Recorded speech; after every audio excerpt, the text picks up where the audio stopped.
of the American century.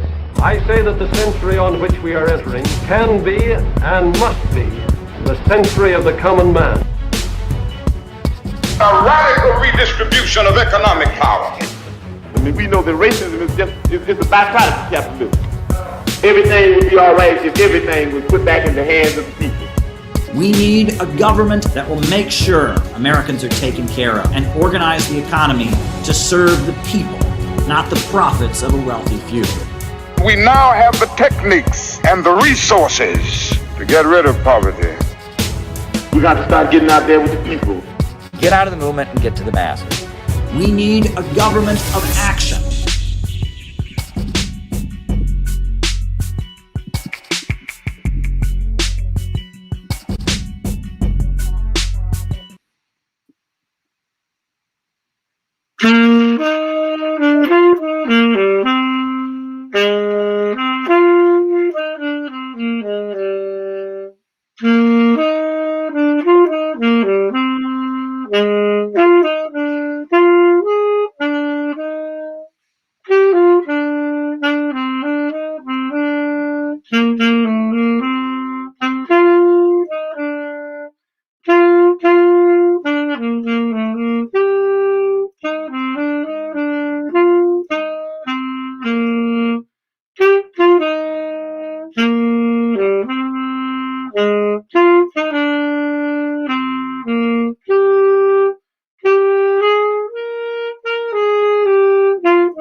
Welcome, comrades and friends, to the Center for Political Innovation webinar. My name is Max Sachs, and I'm happy to be here tonight. And and I'm going to introduce Michael, who will be giving our Unity Pledge. And I'd like to dedicate the Internationale that I just played to the Paris Communards who fell 150 years ago. And it is our legacy of the socialist movement, and we have to live up to the memory of those who have fallen before us. And I think we should all keep that in mind while pledging to this unity. Thank you, Max. And if you could all join me in raising your right hands as I read the pledge. We pledge that we shall remember this unity, forged at the end of the Second World War, not only today, not only this week, this year, but always, until we have built the world we have dreamed of and fought for. We pledge ourselves to build the unity of the people of the world, all races, all colors, all nationalities, all beliefs, to eliminate all traces of fascism from the earth, to build a deep and sincere international friendship among the peoples of the world, to keep a just, lasting peace, to eliminate want, frustration, and enforced idleness. We have come to confirm the unity of all people, to salute our comrades who have died, and pledge our word that skillful hands, keen brains, and bold enthusiasm shall never more be wasted in war.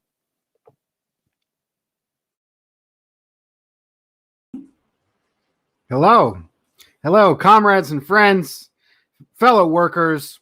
Welcome to Cancel This Webinar, monthly webinar of the Center for Political Innovation. Wow, that is a great video intro. We need a government of action to fight for working families. We got a full crew lined up here today to speak with y'all. Very fitting pledge for this Memorial Day weekend. I know folks out there, trying to grill if it ain't raining like it is here. Get an extra day off, and we can honor the folks that fought in the struggle for workers' rights, the struggle for the oppressed nations, Aslan and Afro-America, the struggle for justice and equality. We can remember those who fought and died in that struggle. Like the man behind me, John Brand, who gave his life to try and end slavery in the United States. So this week's topic, or this month's topic, is on cancel culture. And near the end of it, we're going to be having a presentation from Dan Kovalik. Unfortunately, he was unable to be live with us. He was in Syria recently covering the elections in Syria, a country devastated by U.S.-backed terrorists who are trying to and destroying their country, and is being bombed by our country as they're trying to lift people out of poverty. Dan Kovalik is out there covering the election, while the Western media will surely lie about it. He recently wrote, I just got this not too long ago, a few weeks back, Cancel This Book, The Progressive Case Against Cancel Culture. And that is the theme of what we're trying to do here, of what we're trying to speak on here today. Maybe I can just bring in myself and, a little bit about what's going on in our communities. I grew up hard, and it seems to be more and more the case of what's going on. We've been through 2 different recessions in my lifetime. First, the 2008 crash, and now the 2020 crash with the COVID. And it seems like working people have less and less buying power. And as this system is crumbling around us, the capitalist class is stumbling over their feet for short-term profits. While our schools are getting worse and worse, our roads are getting worse and worse, the environment is being destroyed, the system is collapsing around us. Neoliberal imperialist capitalism is insufficient. It is not providing a decent life for the people. And we've got to do something about it. And I can't do it alone, and you can't do it alone. A few people on this conference can't do it. We need to get as many people to work with us as possible. It is only from the people which comes the power. And we need to serve the people. And we ain't going to get nowhere with the people who have been tortured by this system, who live in a pressure cooker, in the hood and the holler, in the rural areas. People are suffering, and we got this media extravaganza, the elections, to convince us that the Democrats are the enemies or the Republicans are the enemies, when in reality the capitalist, imperialist, monopoly capitalists are the real enemies that are destroying our lives, robbing us and robbing our brothers and sisters and bombing our brothers and sisters around the world. And if we want to do something about it, we need to organize and get out to the people. And there has been this virus coming out of the synthetic left, coming out of the academia scene, coming out from the Trotskyites, coming out from whose sole purpose is basically on behalf of our class enemies to distort and divide the people. And that is cancel culture.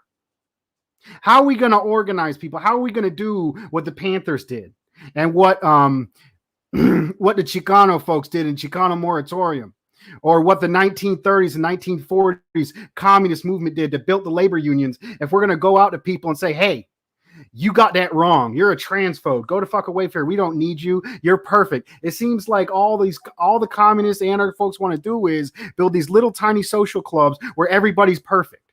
Well, I have faith and love in the masses, and that is where the power is coming from. And it is my position that we should build organizations and build environments for people to grow and become better people and better comrades, so we can form dual power and build a better society, build socialism. And that is why cancel culture is a disease to every organizer and revolutionary who wants to make a better future.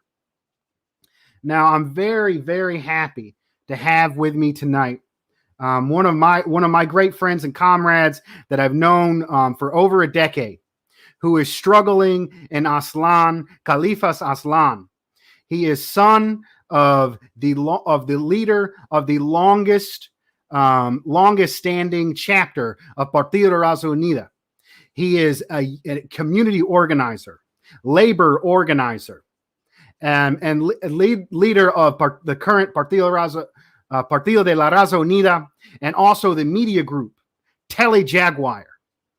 Telejaguar is a Chicano-based media group that came into formation because the Trotskyite life, the synthetic left, decided that Chicanismo was canceled. A struggle going back before the 70s that has mobilized masses of amount of people and came to the explosion in the Chicano moratorium, which was an oppressed nation, oppressed people coming out against the war in Vietnam. So I'm very proud to introduce Ernesto Ayala. Thank you, comrades. Thank you, comrade. Thank you for having me on. It's an honor to be here. We have known each other for quite a while, and I'm proud to say that. Seeing you work and everything that you've been doing. And everybody else in the group. I could talk about how this virus, exactly as you call it has been a virus that has come out, as you said, a synthetic left, rad libs, all this stuff. It's affected a lot of struggle, and the thing for us, is that if this had just stayed online and it was nothing, and it was just a few people who wanted to talk be in their own little worlds, well, fine, whatever, but this has actually affected our struggles in real life. That's why it became such an alarm. I'll give an example, from us, from the Chicano movement, the Chicano community. It was something we saw coming, right? It's small comments, attitudes taken online in academia. Unfortunately, obviously, because they have more contact with them, but among the student movement, the Chicano student movement, some positions taken, which just didn't make sense, right? Or they were being weaponized. Then about 2 years ago, it was the 50th. It was going to be the 50th anniversary of Mecha. Mecha is a Chicano student organization, Movimiento Estudiantil Chicana de Aztlán. That translates to Chicano Student Movement of Aztlán. Aztlán is what we call our homeland, the Southwest.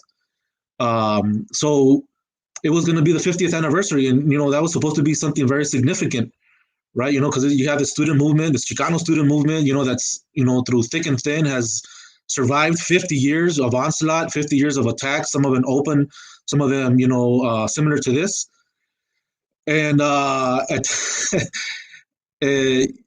from months before that and then months after that, you just had like this wave of assaults on our people, talking about, that there's such a thing as Mexican hegemony and Mexicans have some sort of power over everybody else.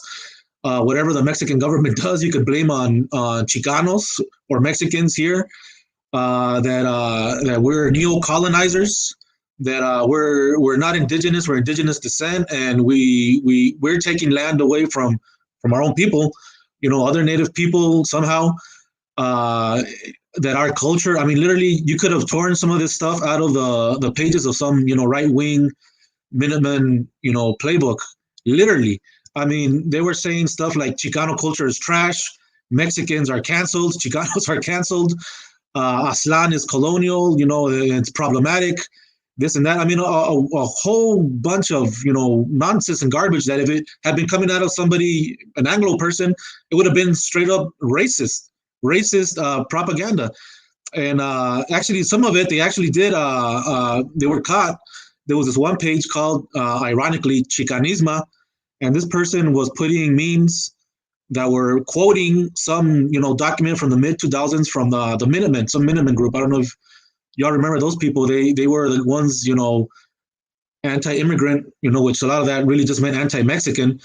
And they, some of them were armed and they were on the border, hunting down migrants. And they would go to, Home Depots and stuff and harass day laborers and things like that. Well, it's one of these people, they wrote some, little document and stuff. And these people, this synthetic left, they decided it was okay to get quotes from that, and make memes about it, saying why, the term La Raza, which is a term that we've developed, and, just means La Raza, just means amongst our people, just means the people, why that term is wrong, and it's this, and it's patriarchal and hegemonical and whatever, it's colonial and this and that, and they literally took that like quotes from that document, which ended with saying that it was dedicated to Breitbart. They literally took quotes from that, so that was kind of like the beginning of their downfall, or because you saw like a bunch of people commenting on there, like regular Chicanos, regular, raza, like we say, just attacking them, being like, we're tired of this, and pages like this are always attacking us and whatever, and this person ended up changing the name of their profile. But anyways, we saw these attacks coming, man, with little nudges like that, and then it culminated at this conference, which was held here in Los Angeles out of UCLA. And I actually went the first day because there was an action, and I spoke at the action, which started at this park in LA, right? It's called MacArthur Park, which is in an area that has a lot of Central American, raza. And we marched from there to Olvera Street, which is like the beginning of Los Angeles. It's like an old adobe type of area. So we marched that route. It was supposed to be very symbolic, of our people. You could tell like people didn't want to shout some of the slogans. Chicano power, viva la raza, viva Aztlán, which are just things that people have been shouting for decades. And the following day, I didn't go to that, but I knew a bunch of comrades that were there. They started having their conference, and at this conference, they literally proposed and they shoved it through everybody that they wanted to change the name of the group, Mecha, because it was not inclusive of people that are not Chicanos. I mean, so why are you there if you don't consider yourself a Chicano? There should be no issue with that. No one's going to be against you if you don't consider yourself a Chicano or Chicana. And that the word Aztlán was colonial. We can't use that word because we're claiming land that isn't ours. Like, okay. So that they wanted to replace it, and they brought up a bunch of other, funky sounding, progressive sounding names. One of them was Movimiento Estudiantil for Progressive Action, so Student Movement for Progressive Action, totally erasing the militant revolutionary tradition of Chicanos, and in particular Chicano, Chicana students that has survived since 1968 when Mecha was founded. Because Mecha was all these different student groups that came together. Mexican American Student Association, all these other groups, and they came together, at that time, 1968, and they said, well, this is what we are. We're Chicanos, we're Chicanas, and we're home in Aztlán, the land that was stolen from us, first by Spain and then now by the United States. So it's totally, a national liberation struggle. That was basically the student wing of our struggle. And so this was proposed there, and they rammed it through. There was other proposals there to support, the people of Venezuela. They ignored that. They were like, no, we need to talk about this. There was proposals there to support, I believe even Palestine and other issues like that, and street vendors and other things. And they were like, no, we need to talk about this. We need to talk about changing the name because that's problematic, y'all. And according to them, it passed. There was a lot of people that eventually, they were like, well, we didn't vote for that, or we weren't even there, and they listed them amongst the people there. And it was, it was interesting. One of the things that we found very interesting, which is why, these aren't just random things. Obviously, there's a lot of confusion. The state of society where we're at and all that. But we believe that there's other forces instigating this stuff. For example, the person that at that time was co-chair of Mecha, the co-president or whatever of Mecha, was this person out of Miami who was, again, we have no problem if someone is not like directly Mexican or already Chicano and saying they're Chicano. To us, they are Chicanos. But this person was, I think, Chinese Peruvian out of Miami, and they had gone to a charter school that was funded by Homeland Security. And now this person was a co-chair of Mecha somehow. And if you would go on this person's Twitter and all their profiles, all they were talking about was making money and this and that and whatever, and blah, blah, blah. And how did this person end up being the co-chair of this student group, with such a revolutionary legacy, So this person, was the one organizing people around themselves to do this, using all, the woke language, using, all the terms that we've all heard online, and which, there's issues that, of course we need to address and all that, but there are issues that don't come from the people. They come from the society that's forced on the people, capitalism and in our case, capitalism and colonialism, the oppressed begin to mimic their oppressor. But they try to make it seem as if these are things that Chicanos are inherently patriarchal, inherently homophobic, inherently racist, supposedly inherently anti-black, inherently, everything, all these things that's just who we are, So, yeah, Trump voters, basically, you could make these people say the same stuff verbatim, just make them brown colored, and have them, have orange hair or something. But this literally happened, and there was, for example, like a month or two before this conference. Another thing interesting was, there was this paper, this document came out from this person who, one of these Latinx people, who wrote a whole document, a whole paper, and it went viral, amongst, the Chicano circles, the Latino circles. And this person wrote about how Chicanos and Mexicans cannot claim to be indigenous because we're indigenous descent. We're not actually indigenous because we don't know what tribe we come from, and we're not in our original homeland, or whatever, and that we're invading other people's homelands, and like totally dicing up history. And I think that's one of the things that this points to. How, I mean, in general, American society, that's what it does. But it's like it's come to this extreme place in history where, every little thing is diced up. Even the individual. We're not part of a working class. We're not part of a colonized or oppressed nation. I'm individually who I am, and that's who I am. And I mean, doesn't that seem convenient to the people in power to instigate that amongst the masses, especially at this point in time? I mean, but anyways, back to this person. They wrote this document saying all this stuff, right? And you had people, commenting like completely racist things on it. But there were people like us, brown people, raza, indigenous people, and saying all this sort of stuff. And this person. We looked her up. We looked up this person, and this person obviously was getting ahead in academia, found a very cushy job, a very good job in her whatever field in science, supposedly her indigenous science and whatever, her decolonized science, and but this person was the daughter of, because she said it in her paper, but like very few people actually caught on it. She said that she was a daughter of her father had been a soldier in Central America. Not in Nicaragua, during the 80s, in one of the other countries, and we know what that means. Your dad was a soldier in Central America in the 80s. Your dad's a war criminal. Your dad's a disgusting, with all due respect, your dad's a disgusting murderer, and we know what type of ideas this person carries, and that's unfortunately a lot of the attitude, a lot of people that come from that strata, basically gusanos carry, and they pass on to their kids. And these are the people that are then, they excel academically, and America tells us, look, there's people like you. Don't worry about it. Don't complain, Chicanos. There's someone that looks like you right there. Look, they're making it. You can make it.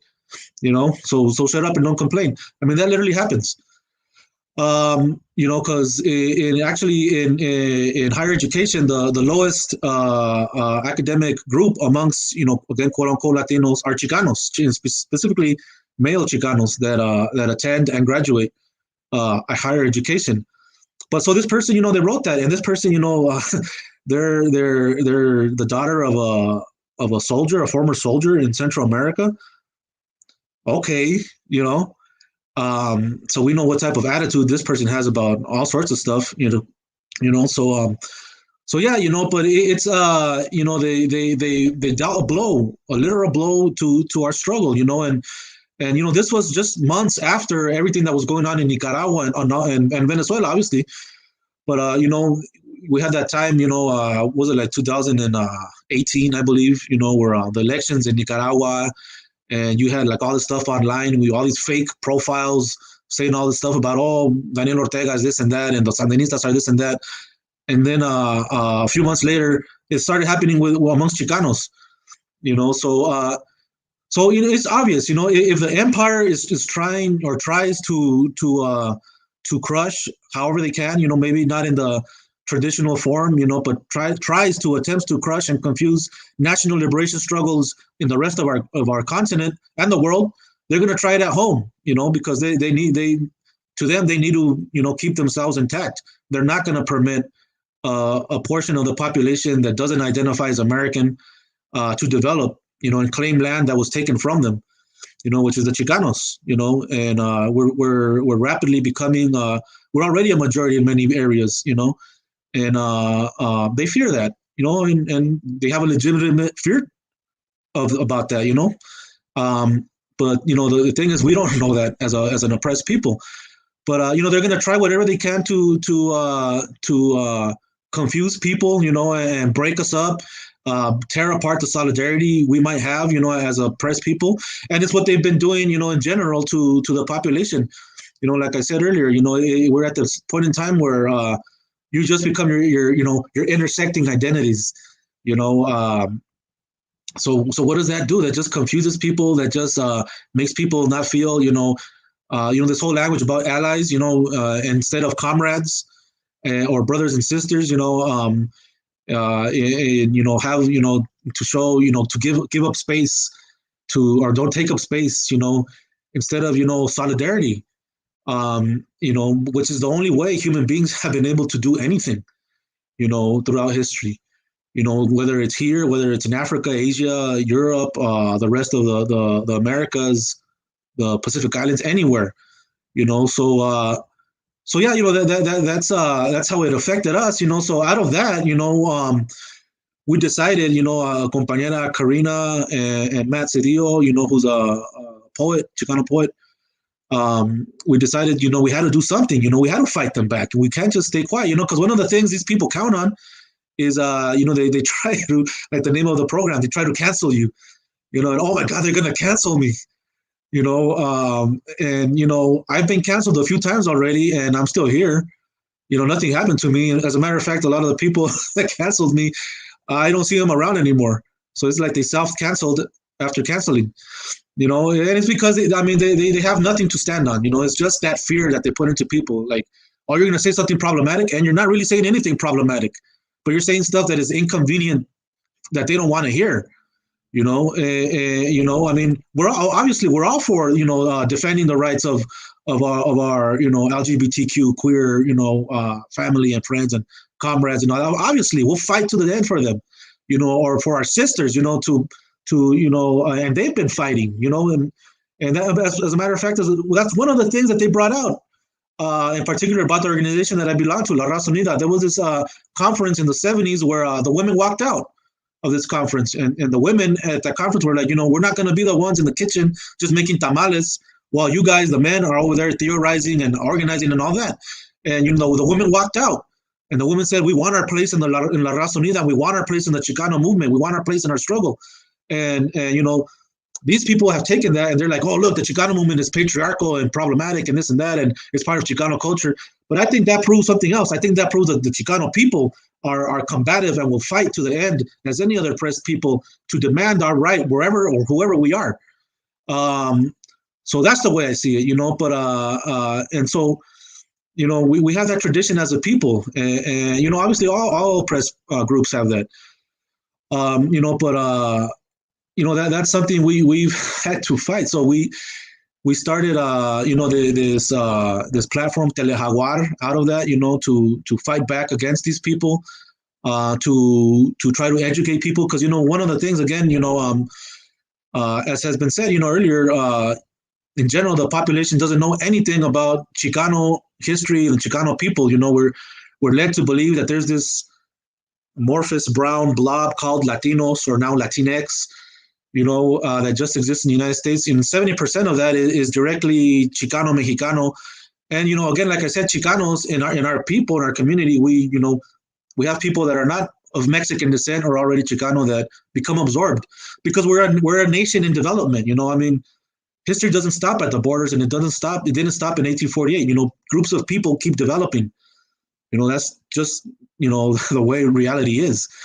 So that's what the Chicano people are. But so we decided to start this platform Telejaguar, where we highlight Chicano history, people in our history, events, all the way from in the far past, to present and everything in between that we can, historic people, individuals in our history, including women, obviously, and we've been able, to fight off a lot of this nonsense, at least from Facebook and Instagram a lot, but we do see a lot of people, because there's this in our community, in our people, there's like this flourishing of our culture now.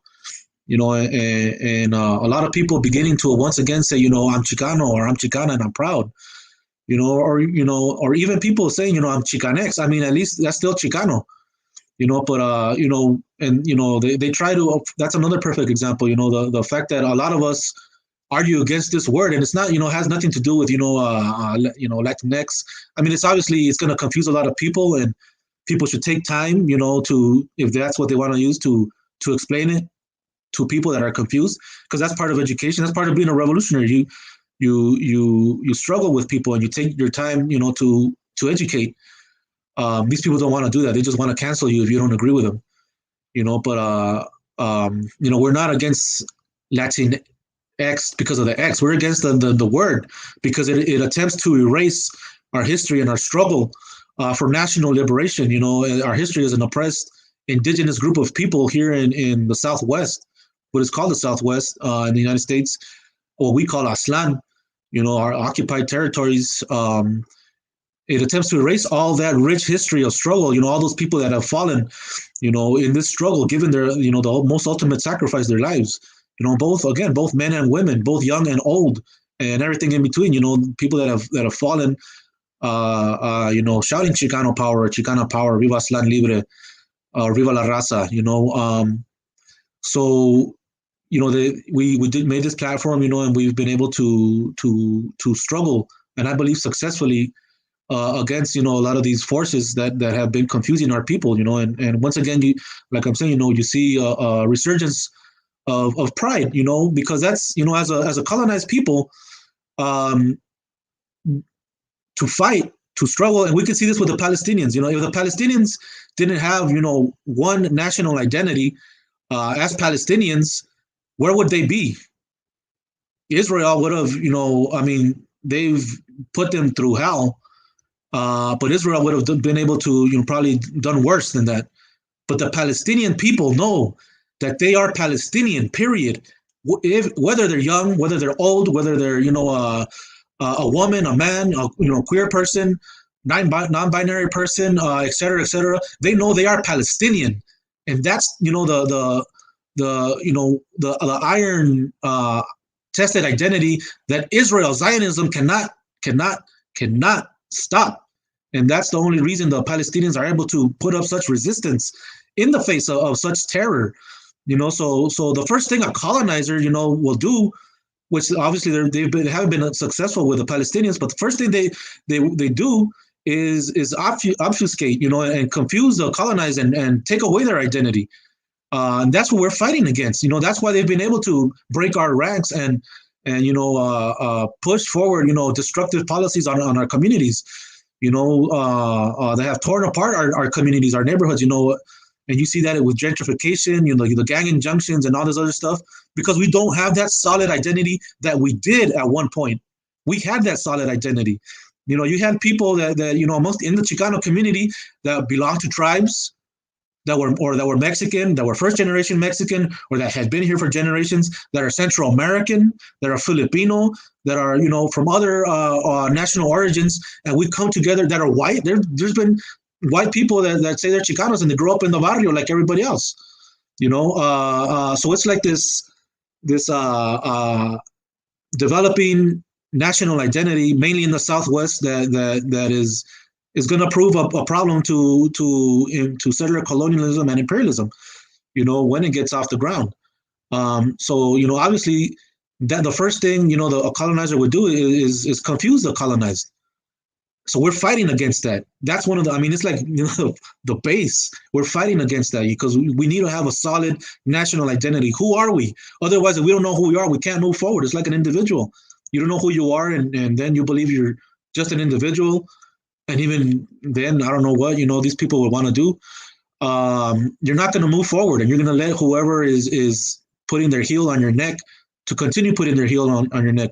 Only this time they're going to, put it in rainbow colors or something, but it's still a boot on your neck, still a heel on your neck. You need to fight that off. You need to have, that's why pride and national identity. And yes, nationalism of the oppressed is important to us. It's a tool for us to organize the oppressed in this case, so, that's, in a nutshell, what how this issue has affected us, and it took a toll, but, we're coming back, we're fighting, and, Telejaguar has been a successful a tool against that virus.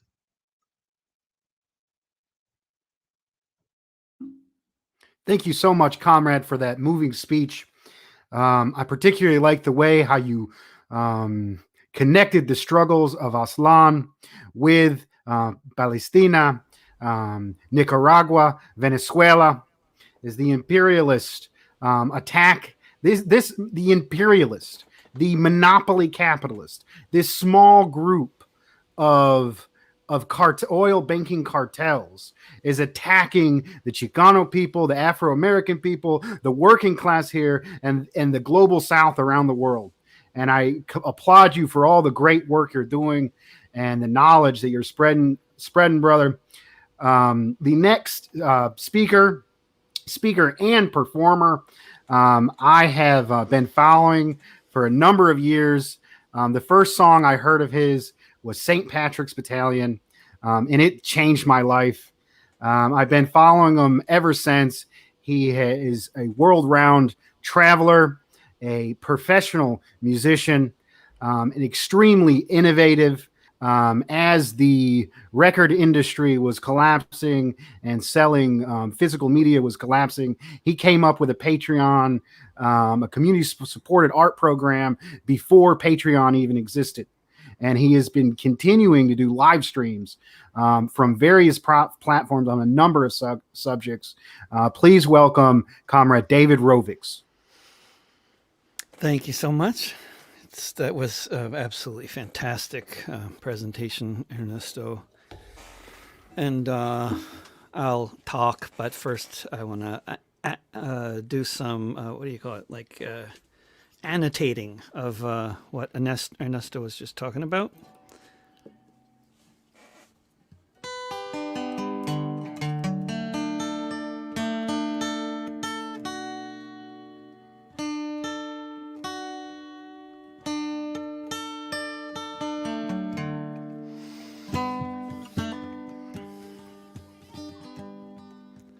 Alvaro Luna Hernandez started life with a shorted hand, growing up in Texas on occupied land.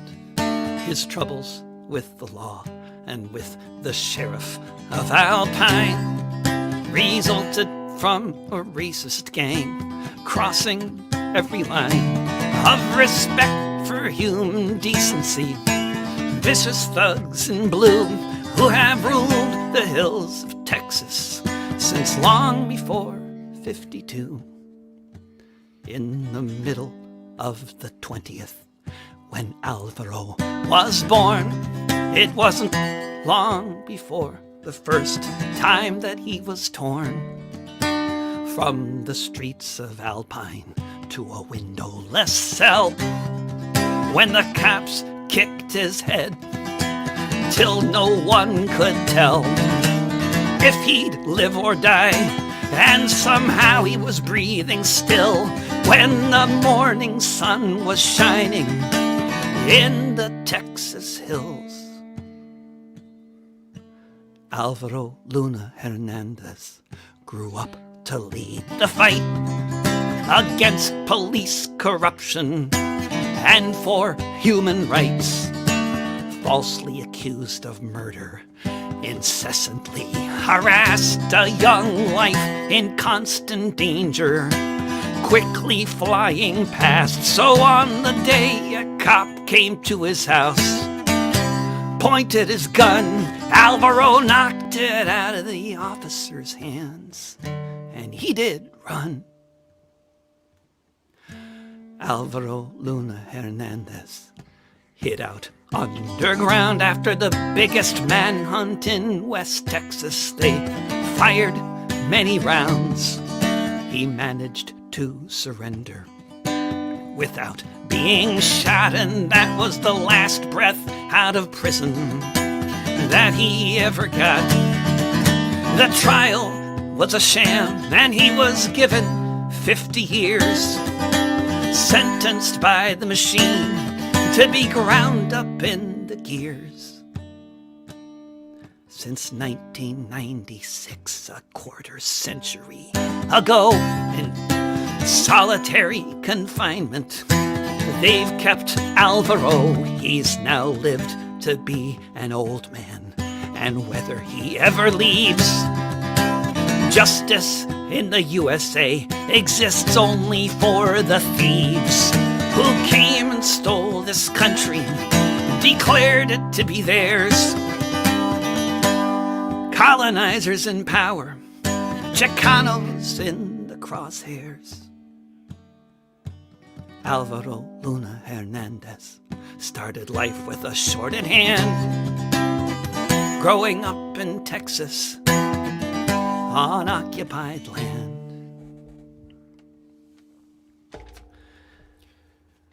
And I'll talk, but I'll do another song to illustrate Ernesto's, what Ernesto was talking about a little more. Let's see here. I got everything in alphabetical order here.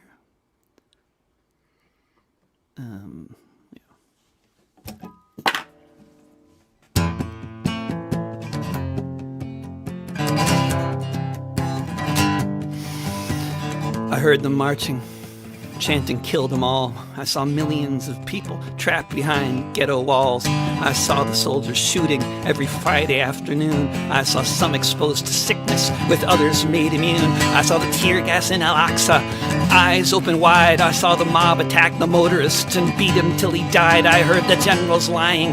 I saw the tanks moving in. I heard the settlers shouting, "Let the killings begin." Look up above, hear the ear-splitting sound.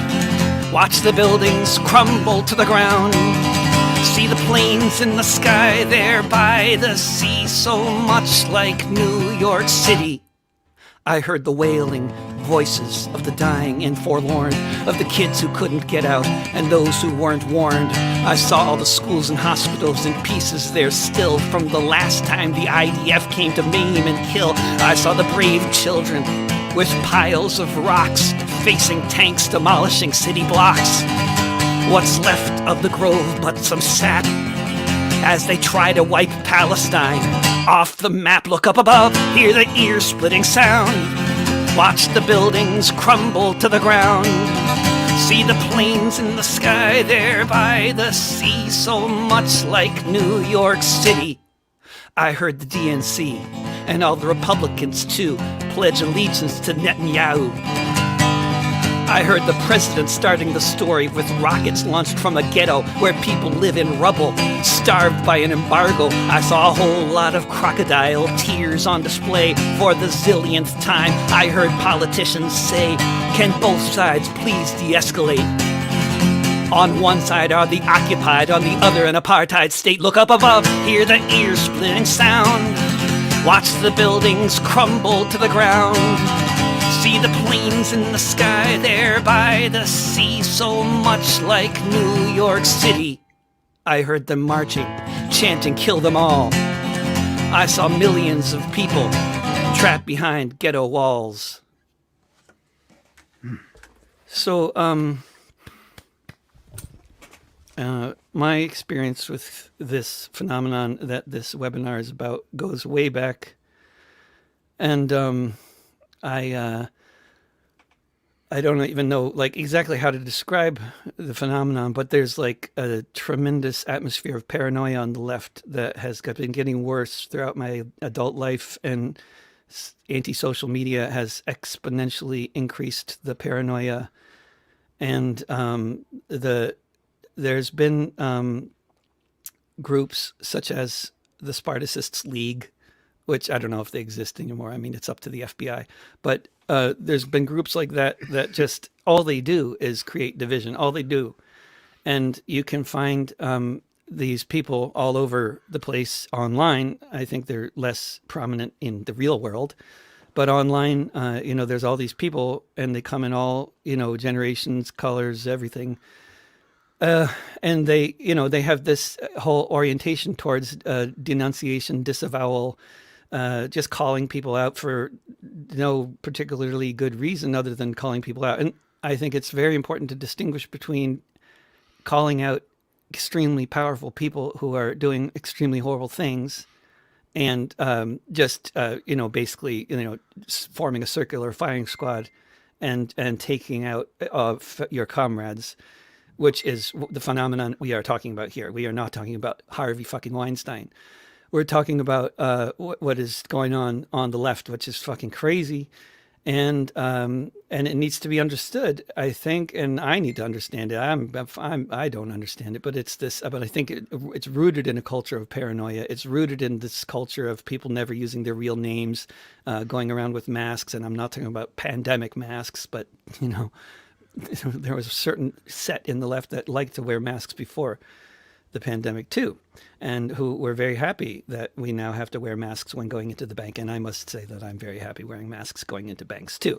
However, there is this phenomenon, and it's really toxic. And my experience with it, basically, I think what Ernesto was saying was so important because, I mean, for a lot of reasons, but basically this phenomenon, it's important to recognize that this is first of all, it's a basic technique that U.S. intelligence agencies have been using around the world for a long, long time. Divide and conquer based on finding the weak spots within different cultures. They fucking employ anthropologists to do this. They have anthropologists. There were anthropologists employed in Southeast Asia during the 60s who were employed for the purposes of, I guess I don't know why they necessarily had to employ anthropologists, but that's what they did. I mean, they were looking for employing people to find the weak links in the culture so that they could exploit them. And this is exactly what is going on the left now.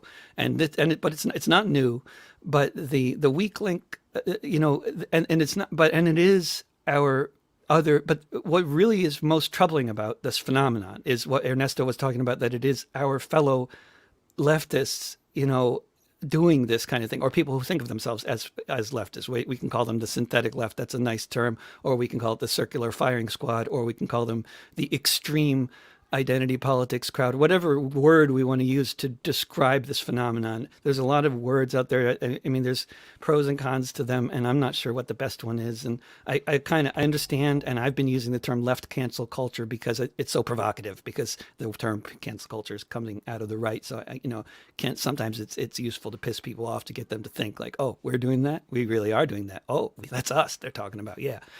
But, this divide and conquer thing, this is certainly COINTELPRO stuff. It's certainly stuff that we know the FBI does. We know the U.S. does it all over the world.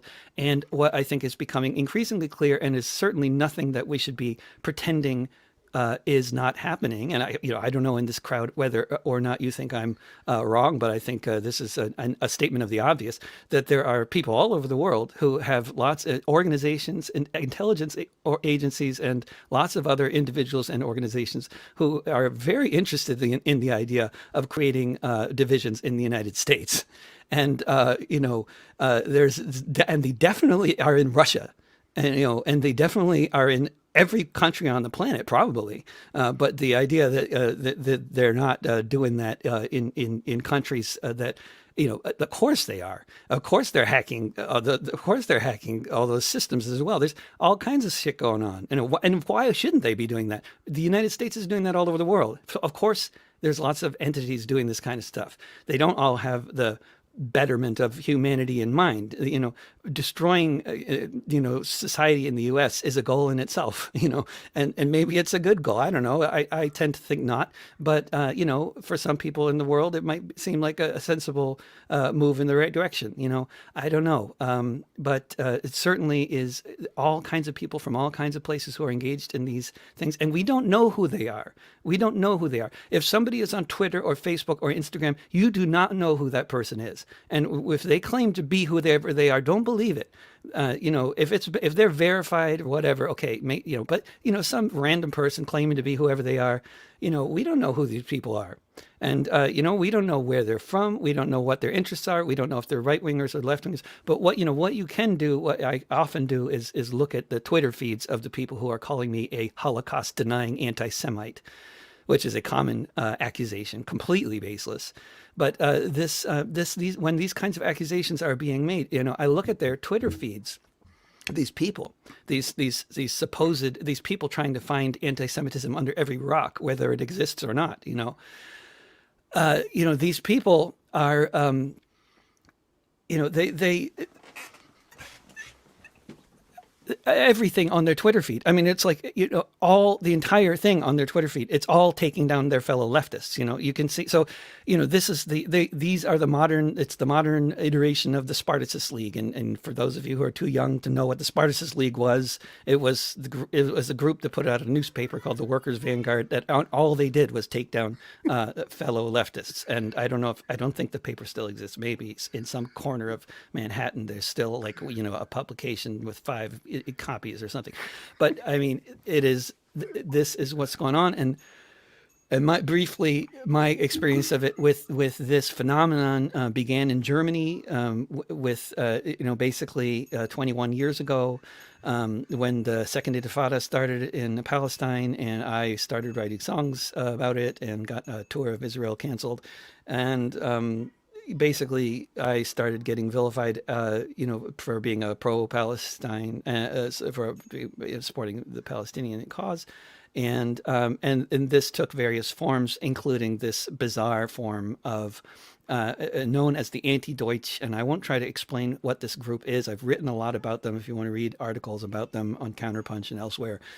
It's a bizarre left-wing tendency, originally coming out of a small communist group in Hamburg that basically, after the fall of Berlin Wall, and they ultimately did a lot of good and bad things, but ultimately evolved into a sort of political tendency that basically is looking for anti-Semitism everywhere. And they ultimately turned into a group that actually goes to anti-war protests wearing IDF uniforms and waving Israeli flags. So, and they don't like me because they say I'm a fascist. Whatever. So I had a lot of gigs, literally gigs canceled. I had this group calling in to venues and, telling they were going to break the windows or smash the place up. I had big gigs being canceled in Germany constantly. I dealt with that problem not by getting canceled, but by no longer playing in squats in Germany for a while, because that's where they're seen. That's where the anti-Deutsch have the most sway. Basically, they're not anarchists necessarily, but that's the scene in which they have the most influence. And I started doing gigs that were mostly organized by communists, and after that in Germany, and that's never a problem because they don't care. I mean, they used to run a country; they don't care about these fucking kids. But so that's no problem. But it is, in terms of my career and in terms of doing gigs in Germany and stuff like that, it hasn't been a problem. I don't agree that Germany is brainwashed. Somebody on YouTube said that. But but then what has been happening with this whole cancel culture phenomenon with regards to these false accusations of anti-Semitism and all this, in my own experience, basically is that in the past, very recently, it has migrated to the United States and to England. And I think we saw this most destructively recently in the takedown of Jeremy Corbyn in England, and on totally false accusations of anti-Semitism. And and so what's happening to me now, and for quite a while now, is basically, anytime anybody tags me on Twitter, half the time, they're going to get, or anybody organizes an event, or, a lot of stuff, a lot of times they'll be hearing from the anti-Rovix squad, who are going to say, that I'm a Holocaust denying anti-Semite and other related accusations. And so it does definitely have an impact on my career in all kinds of ways. But it's not like this, but it doesn't end up being, it's not a canceling actually. It can't, because obviously I'm still here and living and making a living as a musician, etc. But it is really destructive. It has a really big impact on my, on my career and credibility. And the main way that I've felt like is to deal with it is basically I created like a 10-part Twitter thread that links to different essays I've written over the years that basically goes through all the different accusations and responds to all of them for anybody that is interested in all this shit. Because it's just too much for anybody to research on their own. So I realized I really need to make this easy for the people who don't want to cancel me but are getting inundated with all this shit about how I should be canceled. And so I created this thing to basically called I Heard a Rumor that just basically goes through it all, and that seems to have been somewhat helpful, but it's really hard to say how helpful. So I think I'm done ranting now, and I'll turn it over to whatever's coming next. Thank you. Yes. Thank you so much, Comrade David Rovix. Always enjoy your music. Some very hard-hitting stuff. I think our next speaker, Peter Coffin, was having technical difficulties, and he will not be able to do his comedy stylings. Sorry so much, comrades. He was just there on the side for not so long. I think we'll go into our presentation filmed from a Syrian hotel room from the author of Cancel This Book, The Progressive Case Against Cancel Culture, Dan Kovalik.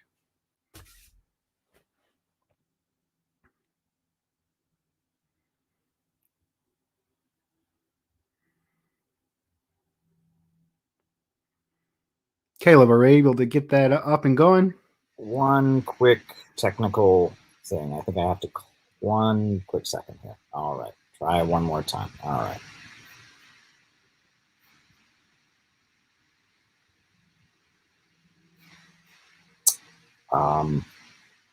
Okay, it doesn't seem to be allowing me to play the file on StreamYard for some reason.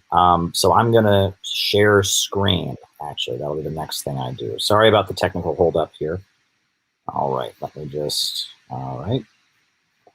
1 second. Okay. All right, so sorry about that. Okay.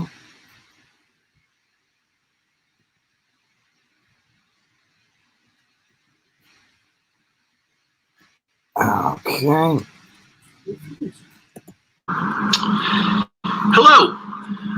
Thanks for having me at this conference to speak today. My name is Dan Kovalik. I wear many hats, but I guess today the hat I wear is that I recently wrote a book called Cancel This Book, The Progressive Case Against Cancel Culture.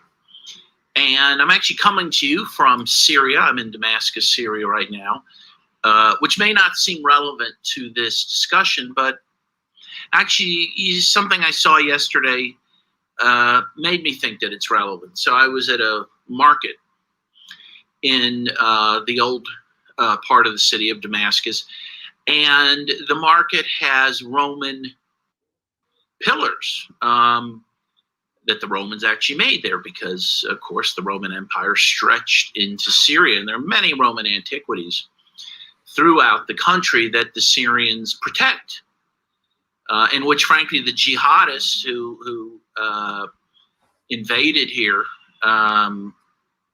tried to destroy, and in some cases did destroy, particularly in places like Palmyra. Why is this relevant? I mean, it made me think of some of the tendencies in amongst some liberals and even leftists in the United States who actually, strangely, I could see supporting the jihadist goal of destroying the Roman antiquities that stand in various cities, including at the market, believing that, hey, we gotta get rid of these monuments to the imperial occupier from many years ago. And obviously, I would not agree with that. And the Syrians, again, outside the jihadists, don't agree with this either. They're very proud of the Roman statues and again, buildings that stand, because it's part of their history. It may not be the part of the history they like the most, but it is part of their history, and it's part of human history. And so they see themselves as protecting that history. In fact, I believe it was in Palmyra where there was a museum curator who hid a lot of the antiquities as the jihadists were entering the city. He ended up being killed, but he took great pains to protect these things.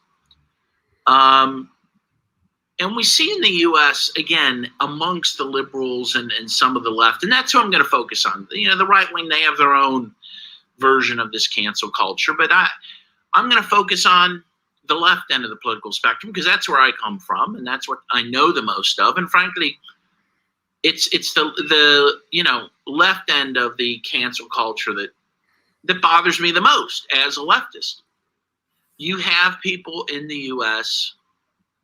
who consider themselves progressive, who, in my view, spend a lot of time focusing on destroying things and people rather than building things and creating solidarity.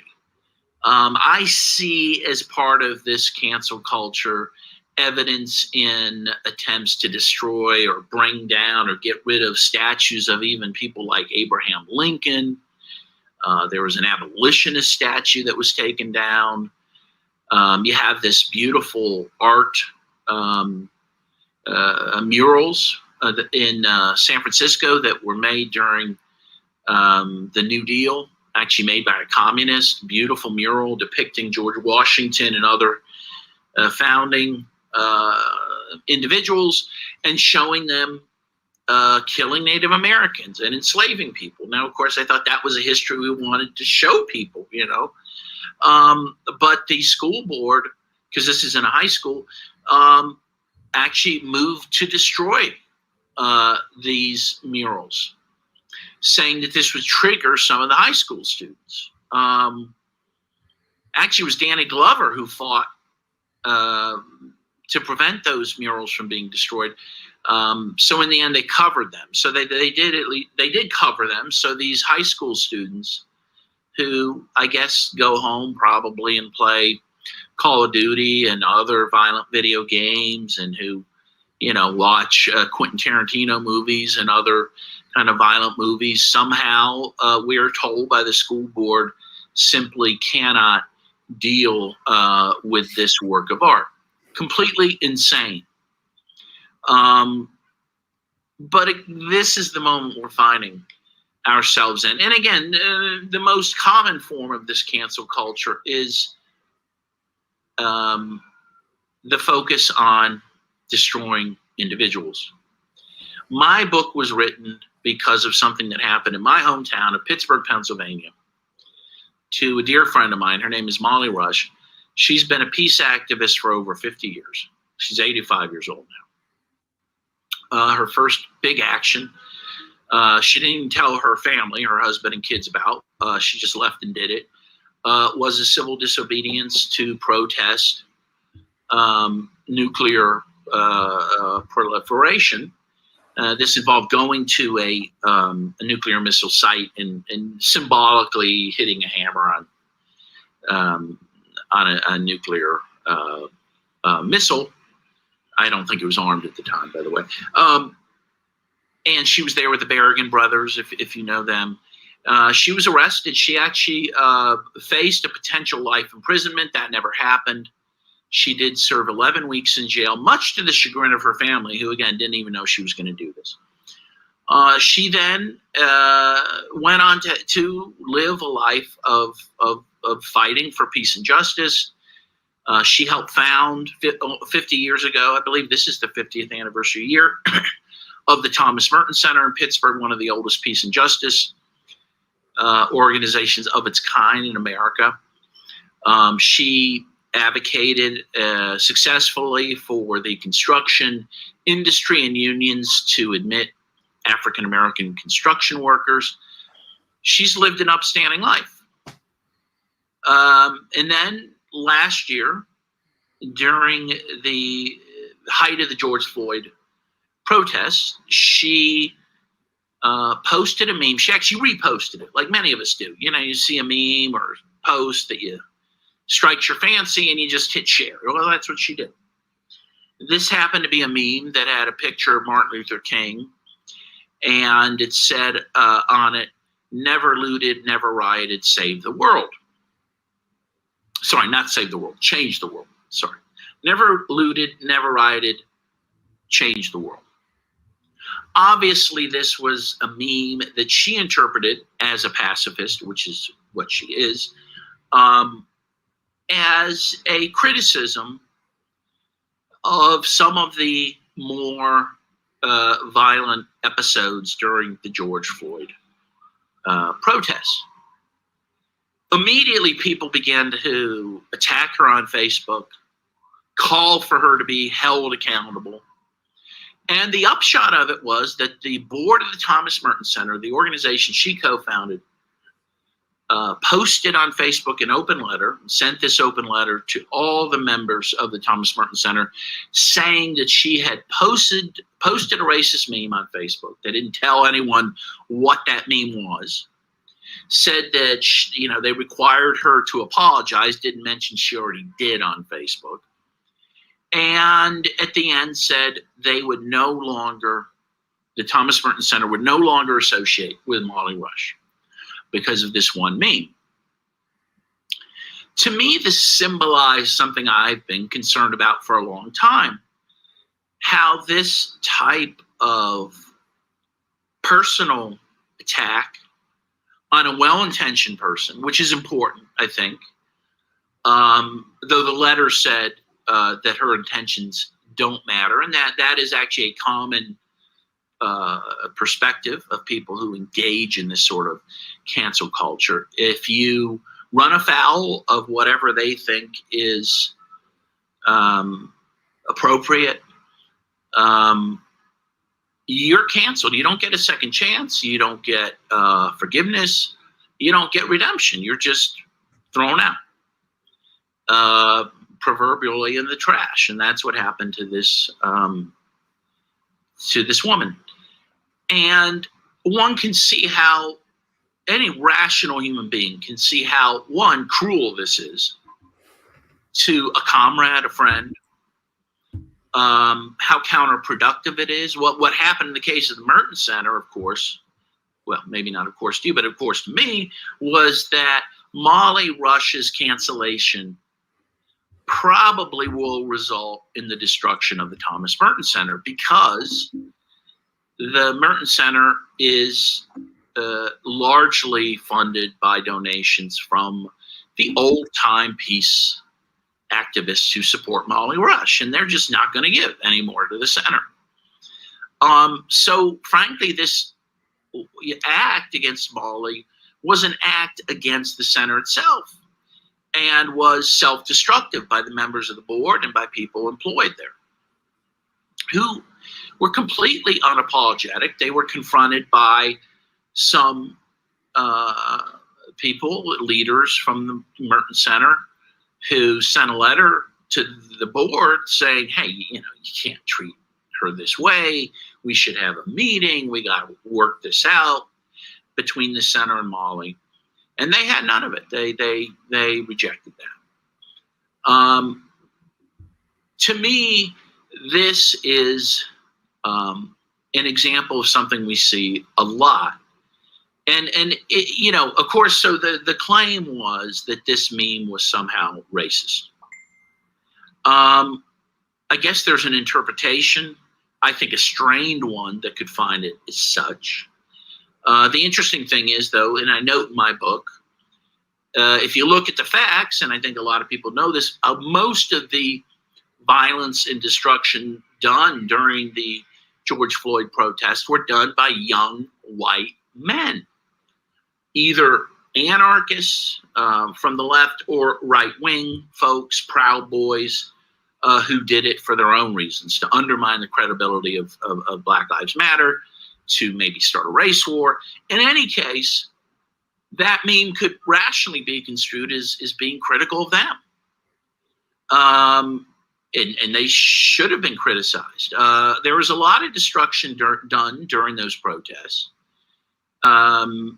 There were a lot of minority-owned businesses that were destroyed in places like Minneapolis, for example. In Minneapolis, which of course was the epicenter of the protests, in addition to the police station being burned down, and it turned out later that Proud Boys, who came from Texas, were involved in that, there was a $1 million Native American center that was destroyed during these protests. There's no justification for attacks on those sorts of businesses and buildings. Obviously, that does not serve social justice. But again, Molly's meme could, that she didn't create, but that she reposted, could be seen as being critical of that. And but in general, people who criticized the violence during these protests were attacked, and some were canceled. There was a individual I cite in the book who people called to be fired because he posted at this time on Twitter a report, a study done by a person of color, actually, which showed that nonviolent protests are more effective than violent protests. Again, kind of stands to reason that most of your citizens in the U.S. that you should be trying to reach are going to be turned off by this. The polls show, in fact, they were. So after George Floyd was killed, and in the early days of the protest, the support for Black Lives Matter skyrocketed. But then, as the weeks went on, and as there was some violence, again, we're told that most, I think, I don't know, maybe 97% of the protests were peaceful. But I guess there were 9,000 protests, so 3% of 9,000 is actually, I did the math, I think, certainly well over 200 of the protests were not peaceful. And people were turned off by this. And so in the end, by the end of the summer, the polls showed that people had less support for Black Lives Matter than they did before the killing of George Floyd. So a lot was undone by the nature of these protests. And that has to be taken into account. If you're an activist, if you are a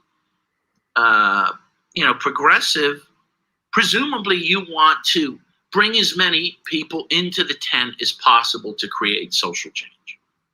The goal is not to push people out of the tent, but that's what cancellation does, right?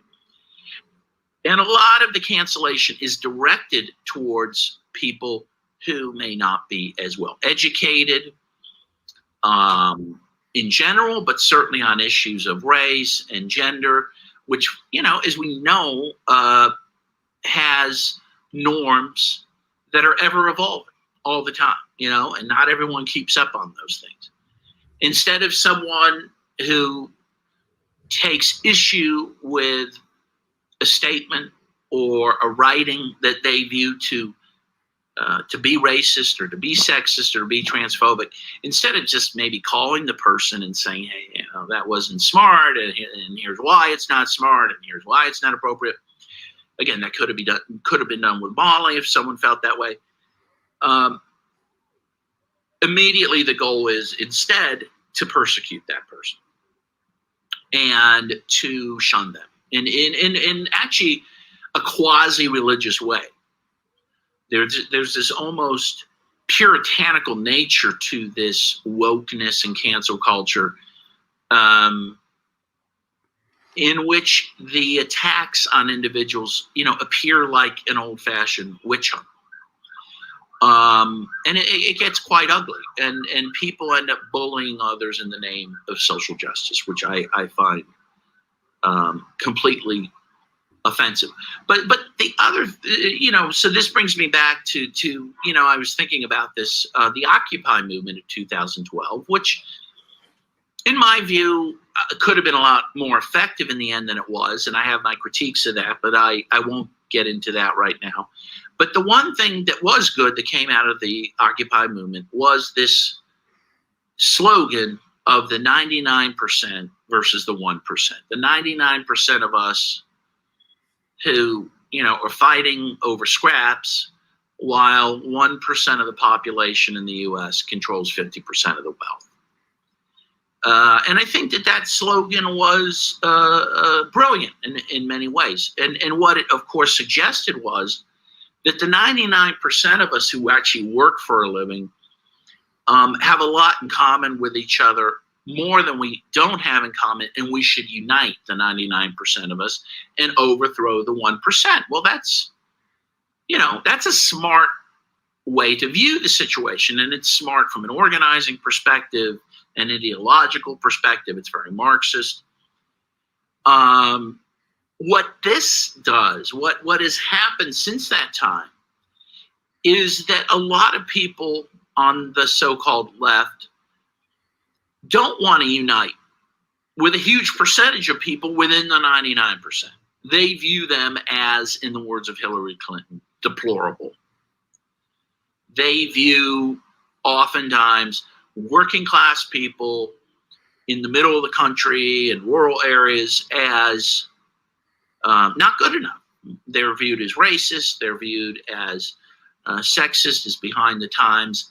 And again, instead of trying to reach out to those people and educate those people, if that needs to be done, those people are essentially forgotten and forsaken. This is not a way to win social change. And the interesting thing is that the George Floyd protest showed was that these people are not so deplorable. You had people, working class people, from places like Hazard, Kentucky, West Virginia, Iowa, Nebraska, who were out protesting for Black lives. What this showed was that maybe these people aren't as racist as they are presumed to be, and that they are reachable. And that should have been the takeaway, I think, from the protest. Instead, it was the opposite. Again, that these people needed to be, the felon of this category needed to be vilified, that every Trump supporter should be viewed as a fascist, a racist. And you're talking about, after the election, we saw that nearly 74 million people voted for Donald Trump. And a lot of those, by the way, were people of color. I think there's like 18 million people of color who voted for Trump, who I think would be pretty unfair to call them racist or self-haters or whatever. And then of the white people who voted for Trump, you have many millions who did so. And you're just going to write those people off as irredeemable, every single one of them? But that's what was done. I mean, there were articles I saw in very reputable magazines like The Atlantic, that I quote in my book, a liberal magazine, that said that the 74 million people who voted for Trump are just like Trump. They're selfish. They're racist. They're entitled, which is just completely unfair. Are people in West Virginia who live in abject poverty, who don't have running water and sewage, as a UN study found, many in some of these more remote places in West Virginia. Are they entitled? Are they selfish? I don't think so. Are they racist? I mean, some may be, perhaps. But I don't think that is the gist of their anger and concerns that may have motivated them to vote for Trump. And what this all comes down to, I think, is that you have, in my view, largely have a left in the U.S. that does not create, doesn't even know how to create. It destroys.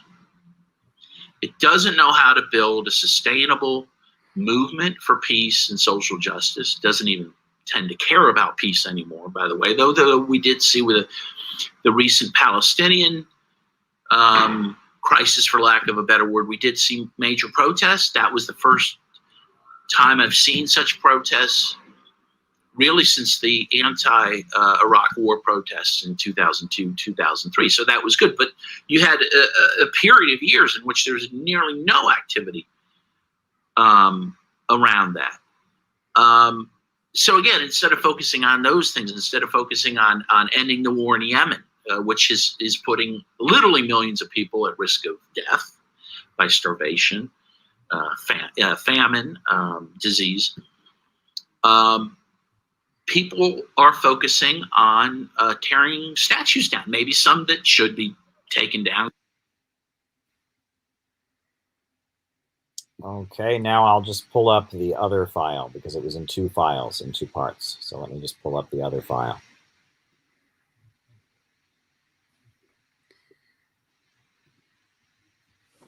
Okay.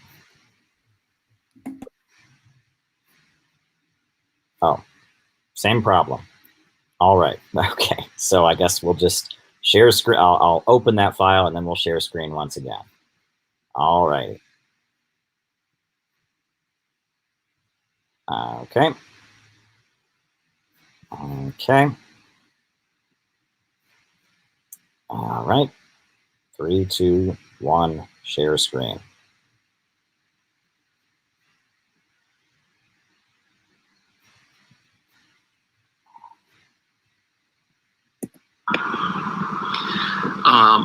They may focus again on attacking a professor who says something they view as offensive or inappropriate, or there was a professor over the summer, last summer, who students thought fell asleep during a Zoom call about racial diversity. They called for that person to be fired because they fell asleep during a Zoom call. I mean, most of us would want to do that. You had these residence life professors at Yale who the students called to be thrown off campus because one of those professors decided not to have a policy on what type of costumes people could wear for Halloween. That professor determined after talking with some students that the students, adults at Yale, were grown up enough to make that decision on their own, instead of being told not to wear this or that costume that might be viewed as racist or constitute cultural appropriation. People called for her and her husband to be thrown off campus because she wanted to let them make their own decisions on that, rather than create a guide for these Ivy League college students to follow on Halloween costumes. So you see these bizarre situations where, what passes for student activism is not activism in any way, shape, or form that I've ever seen. And I think that people need to take a hard look at themselves who engage in this sort of thing. And I think that if we're going to have a viable leftist movement in this country, progressive movement, we need to move away from the focus on these sorts of actions against property and and individuals, and focus more on constructive organizing to build things that people want.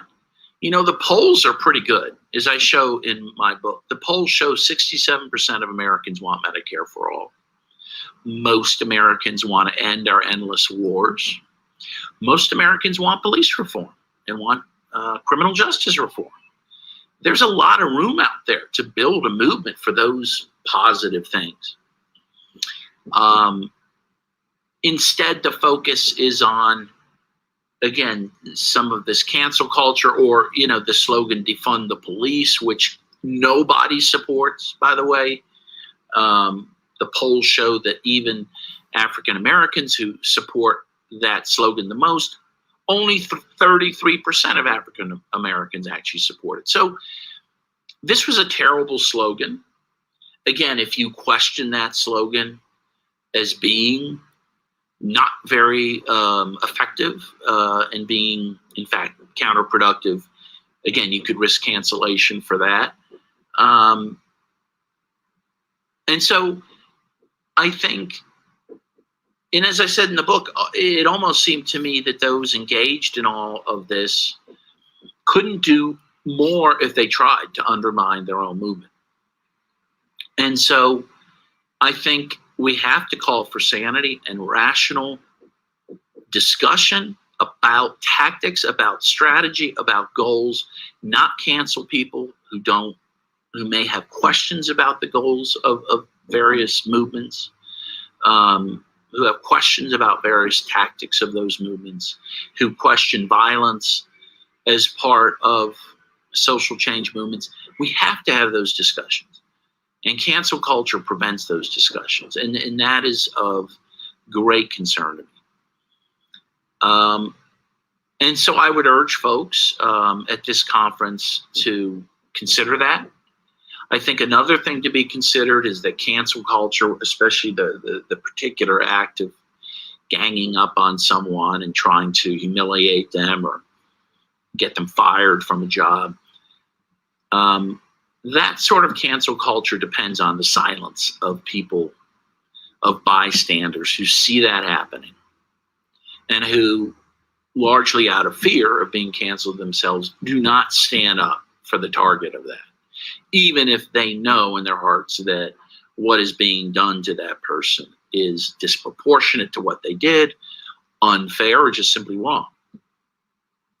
And I saw that with this Molly Rush in Pittsburgh, that very few people were willing to take on the mob as she was being vilified. And I think for those concerned about this cancel culture, you can't stay silent. You need to be willing to risk, again, being canceled, risk your reputation, in order to stand up for people who you think are being wronged. I mean, it's as simple as that. You stand up for your friends, again, as long as your friends don't do anything too terrible. And again, in most of these instances, it's not terrible at all. You stand up for your comrades. You don't persecute them. You don't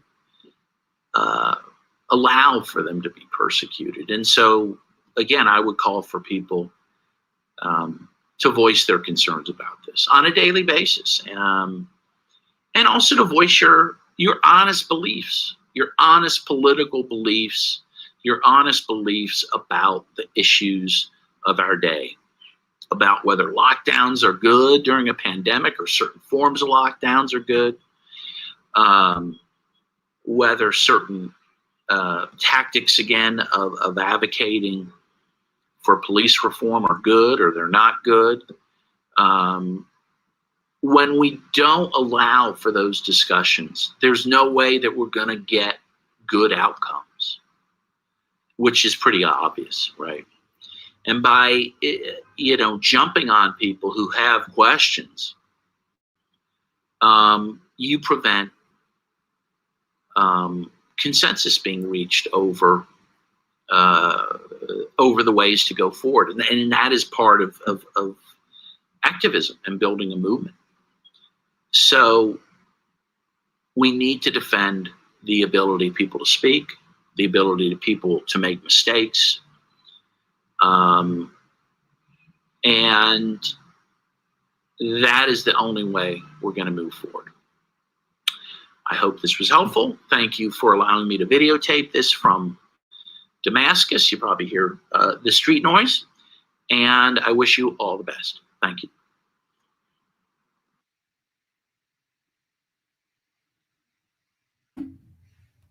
Thank you. If Dan Kovalik is listening or listening to this later, thank you so much for taking the time to voice your very informed position on this issue. And I recommend people looking into the Comrade's book, Cancel This Book, The Progressive Case Against Cancel Culture. He also has a number of other books from a strong anti-imperialist position, as far as No More Wars and others. I think what I said at the beginning of the show, and I think has been a current among the speakers, is we need to organize the people, empower the people, build places for the people to grow. And we can't do that if we're constantly trying to build little cliques and clubs and tear down instead of build. We are city builders. We need to get out of the movement into the masses and build the movement for a better future. I believe we're going to go into our question and answer session. Not sure. Let's see. Has there been any super chats? How you want to run this? Caleb, you want to chair this or? Well, I think we should start with any comments that our speakers would like to make. And then from there, we can start answering questions from the chat. And I will say that super chat questions in the chat will get priority. And CPI has a number of efforts. We're in the process of, getting together some in real life events and such. So a super chat here will go to fund CPI's efforts, and super chat questions will be given priority. But why don't we have some of our speakers talk first, and then from there we can start answering questions from the chat, etc. So anyone among our speakers want to make some comments?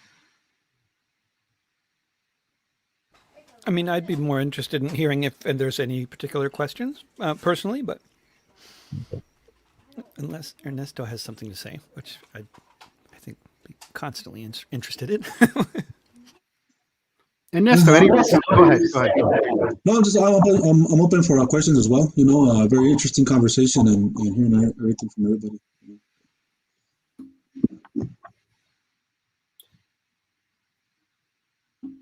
Well, in that case, I'll make a couple of comments. One thing that I think is an interesting historical parallel is that cancel culture really seems to mimic McCarthyism in a lot of ways. The demand that you disavow and denounce.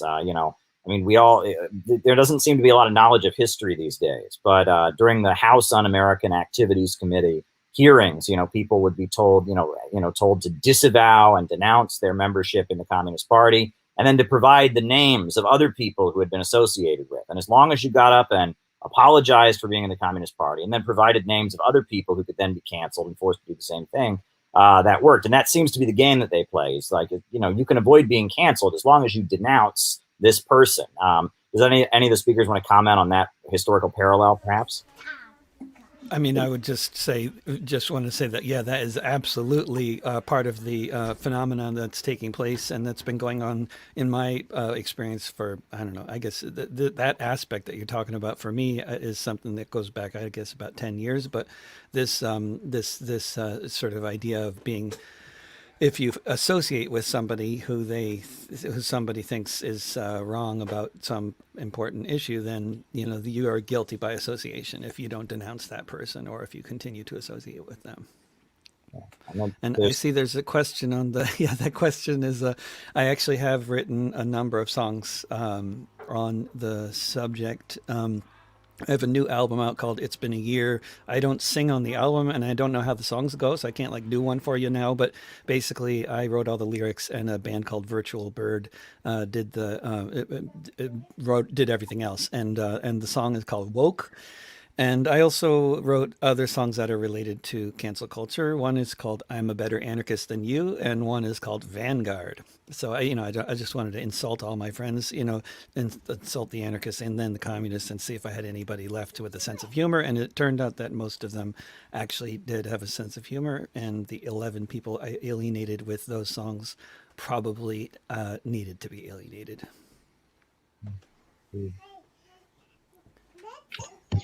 You mind if I comment? Go ahead, Max. Go ahead. Yeah. So I think cancel culture, like amongst what I've seen amongst like Generation Z and like my generation, I honestly, besides people who are like really terminally online and like just like really, I think socially isolated and also like kind of like just like don't have that many friends, like if I'm going to be blunt, I don't really see the phenomena too much amongst like a lot of my cohorts. Young people nowadays, we're trying to get jobs, we're trying to, get our driver's license, we're trying to, prepare for college and all these struggles like in the age of COVID. And there's a lot of seniors this year and last year that really struggled with the whole transition period to colleges, because you have the situation of COVID where like you don't know if you're going to get sent home or not, and you have all this online, and young people are really struggling. And I'm seeing a little more solidarity with young people nowadays. I think people, and this is good and bad in like a way, because people are suffering, but like it is bringing people together like in a way. And I think cancel culture, like amongst Gen Z, it happens. There's a lot of terminally online people, and it's a problem. But honestly, like I'm on the optimist side. I think through struggle, it's gonna breed a certain unity amongst like a lot of youth. And yeah, that's at least my take on it. It is a lot like McCarthyism, like having to disavow like everyone, like, oh, even you follow this person on Twitter who said a tweet I don't like about, let's say breaking America up into 1,000 pieces. You're a settler. And it's just like, it's ridiculous. Like no one's going to agree with someone like on every single like position or view. Like there are people who are Maoists, there's people who are Sakaists, there's people who are Marxist-Leninists, there's Khrushchevites. Like there's so many different like points of views, and all those people have different opinions. Everyone is unique in like at least their individual opinions. No one is going to agree on everything. And this idea that you have to disassociate with people, who does it benefit? It benefits the capitalists, it benefits the wreckers, it benefits the like the COINTELPRO people. It doesn't benefit the left. And through struggle, we need unity. And the youth, from what I've seen, want unity. We don't want disorder. We don't want all this. We don't like the vandal tendencies. We want to be city builders. And that's kind of what I'm doing with my youth group, Students in Youth for a New America. You can follow us on Twitter at Students Beltway. And if you're under 25, join up. We need as many people we can get. Yeah, that's what I have to say on the subject. One thing that I wanted to add as a comment is that it seems like one of the underlying problems with a lot of the cancel culture groups is that if you listen to these people talk, they don't really think capitalism and imperialism are the problem. They think the problem is that there is some secret fascist conspiracy that has infiltrated the U.S. government. And we just need to purge the U.S. government of this vast secret fascist conspiracy.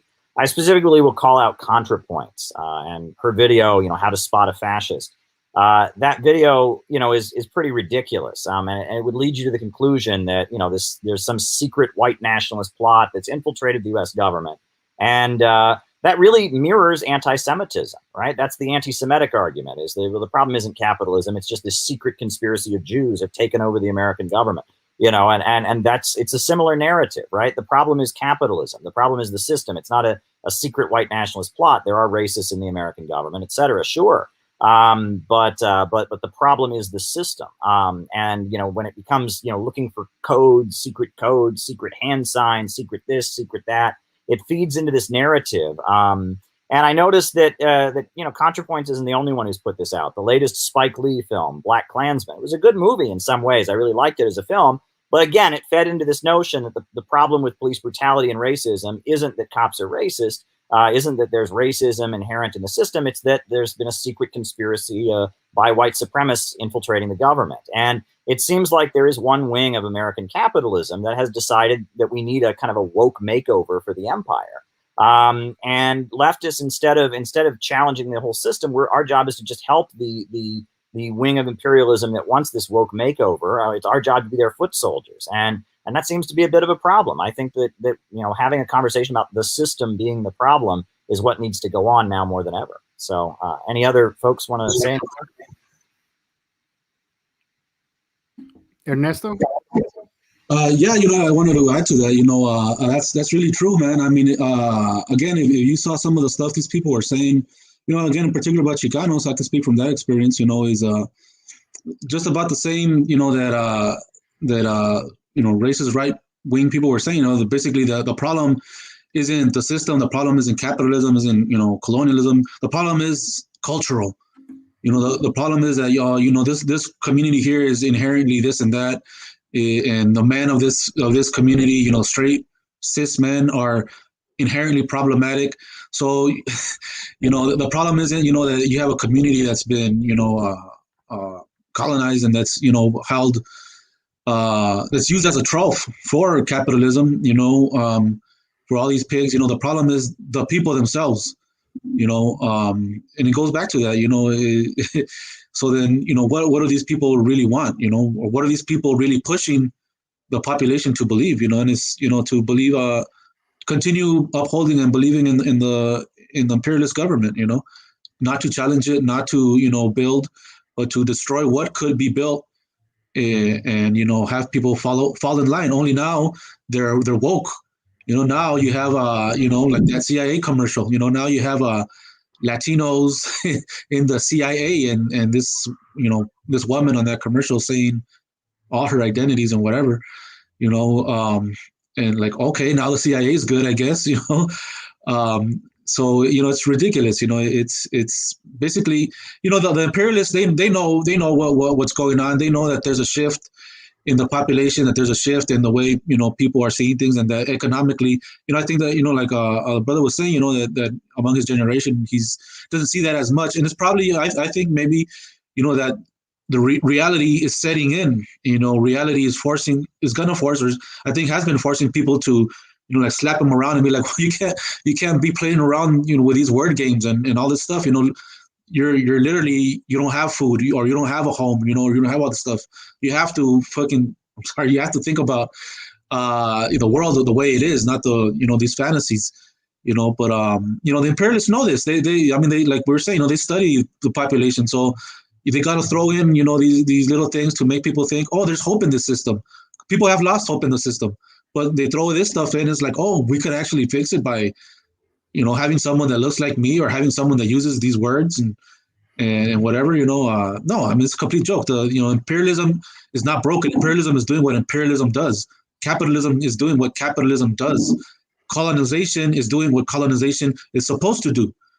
So it's not like, you just need to vote anybody in, or vote the right person in now that says the right stuff, and whatever, it's like the brother said, Caleb said, it's a problem. The system is the problem.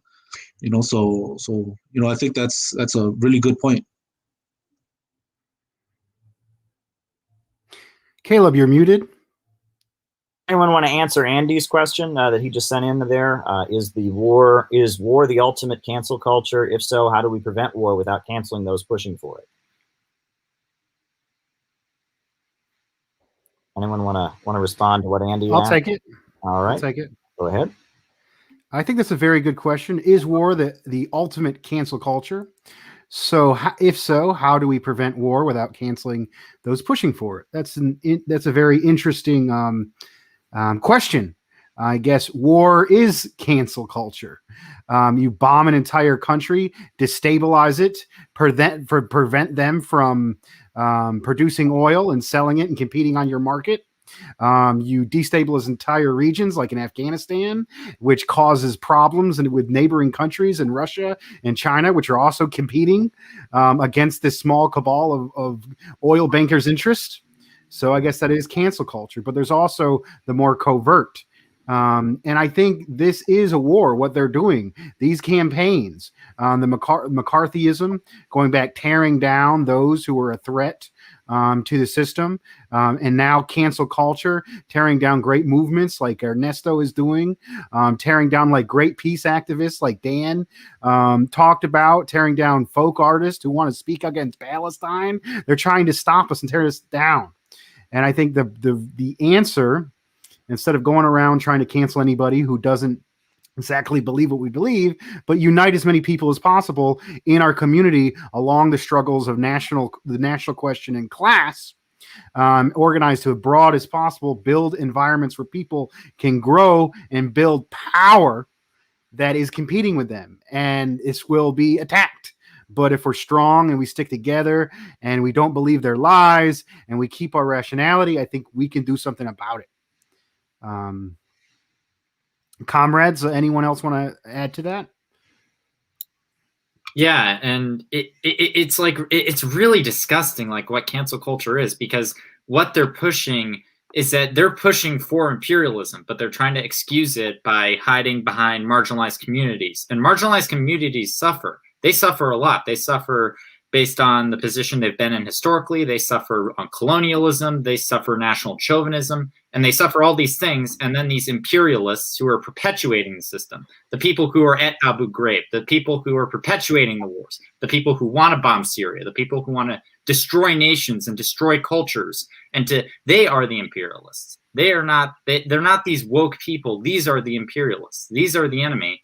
And it's nothing is more disgusting than hiding behind people who have been oppressed, who have suffered from imperialism, who have suffered from racism and colonialism and all these factors, then use their martyrdom and their oppression in the justification to bomb countries, to foment discord, to destroy Latin America, to take the wealth of the peoples of the world from Asia, Latin America, Africa, the global South, everywhere. Nothing is more disgusting than using cultural wokeism and real material sufferings of marginalized communities to do this. And we don't need this. We need all comrades, regardless if you're Chicano, if you're a Black American, if you're an immigrant, it doesn't matter who you are. We need everyone to unite for solidarity and against the imperialists. We have to stop the imperialist wars. We have to build a new America, not based on national chauvinism, not based on colonialism, that is based in the socialistic origins of America. Socialism is American as apple pie. It's more American than apple pie. Apple pie came from France. That's all I have to say, I guess.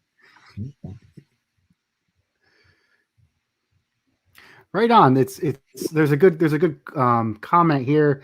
It's good to see smart young comrades express themselves. Let's see. I'm not seeing any more super chats. Let's see if I can pull out a question here. There we go. Yep, good to see smart young people. This is whom they will focus on manipulating or censoring. If you watch your back, Max. It's begun already. They're already trying to create a generation of NGO socialists and like people who are just collaborators. It's happening as we speak. But I have faith in my generation. I really do think Generation Z is going to be like a real revolutionary generation. It is going to be a new kind of like the greatest generation was like the major communist generation for like pushing class struggle in America. I really do have hope in my generation. I'm not trying to divide people. I'm not trying to cancel people. We have to unite the people of all generations, of all peoples. And we do have to affirm the unity of the youth against war, against capitalism, and against imperialism.